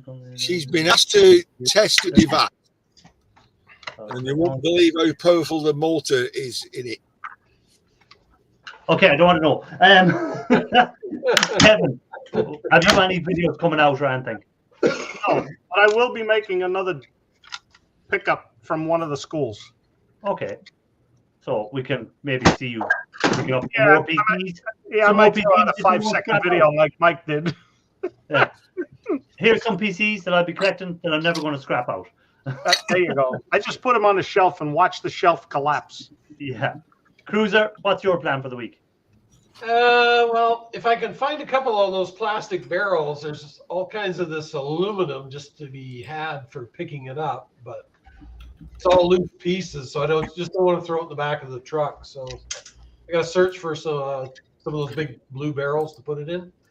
Oh yeah, the old 55-gallon plastic. Yeah, drums. but for some reason here, everybody wants money for them. I don't get it. So Same here. Same here. really, $20 a piece. yeah, $20 to $30 a piece there. Yeah, same here. Yeah, it's crazy. I am unwilling to pay. So, Yeah, but not 25 or 30 pounds. No. anyway, so that, and also I made a short video, not 5 seconds or anything, but Okay. I have a powerful new scrapping tool I will introduce. So, Cruiser Mac, what would you have had out of that shop I went in? Oh, probably a few things in his little antique shop were interesting there. I like the oddball stuff. That's what I like.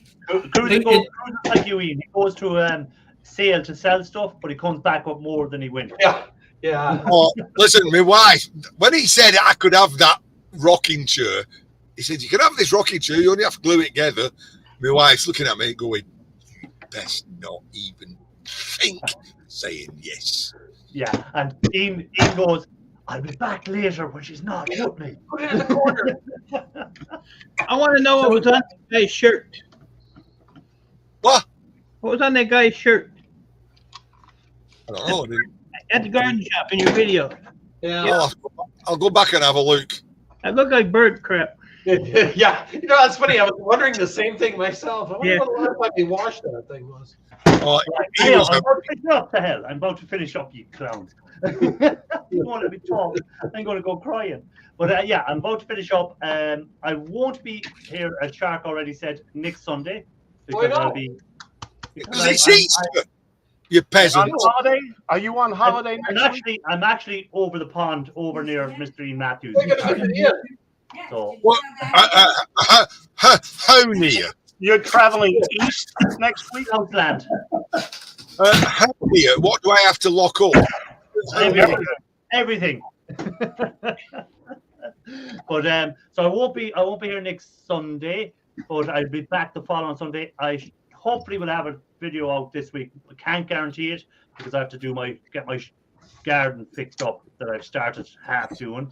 So as always, Appreciate everyone that came up on chat, everyone that took part in chat on the panel, or even if you're just one of the lurkers in the background, appreciate you coming in. And seeing Ralph isn't here to do it, Yeah. Ian, you get the honors. I'll scrap you later. Oh, Bye-bye, guys. Everybody have a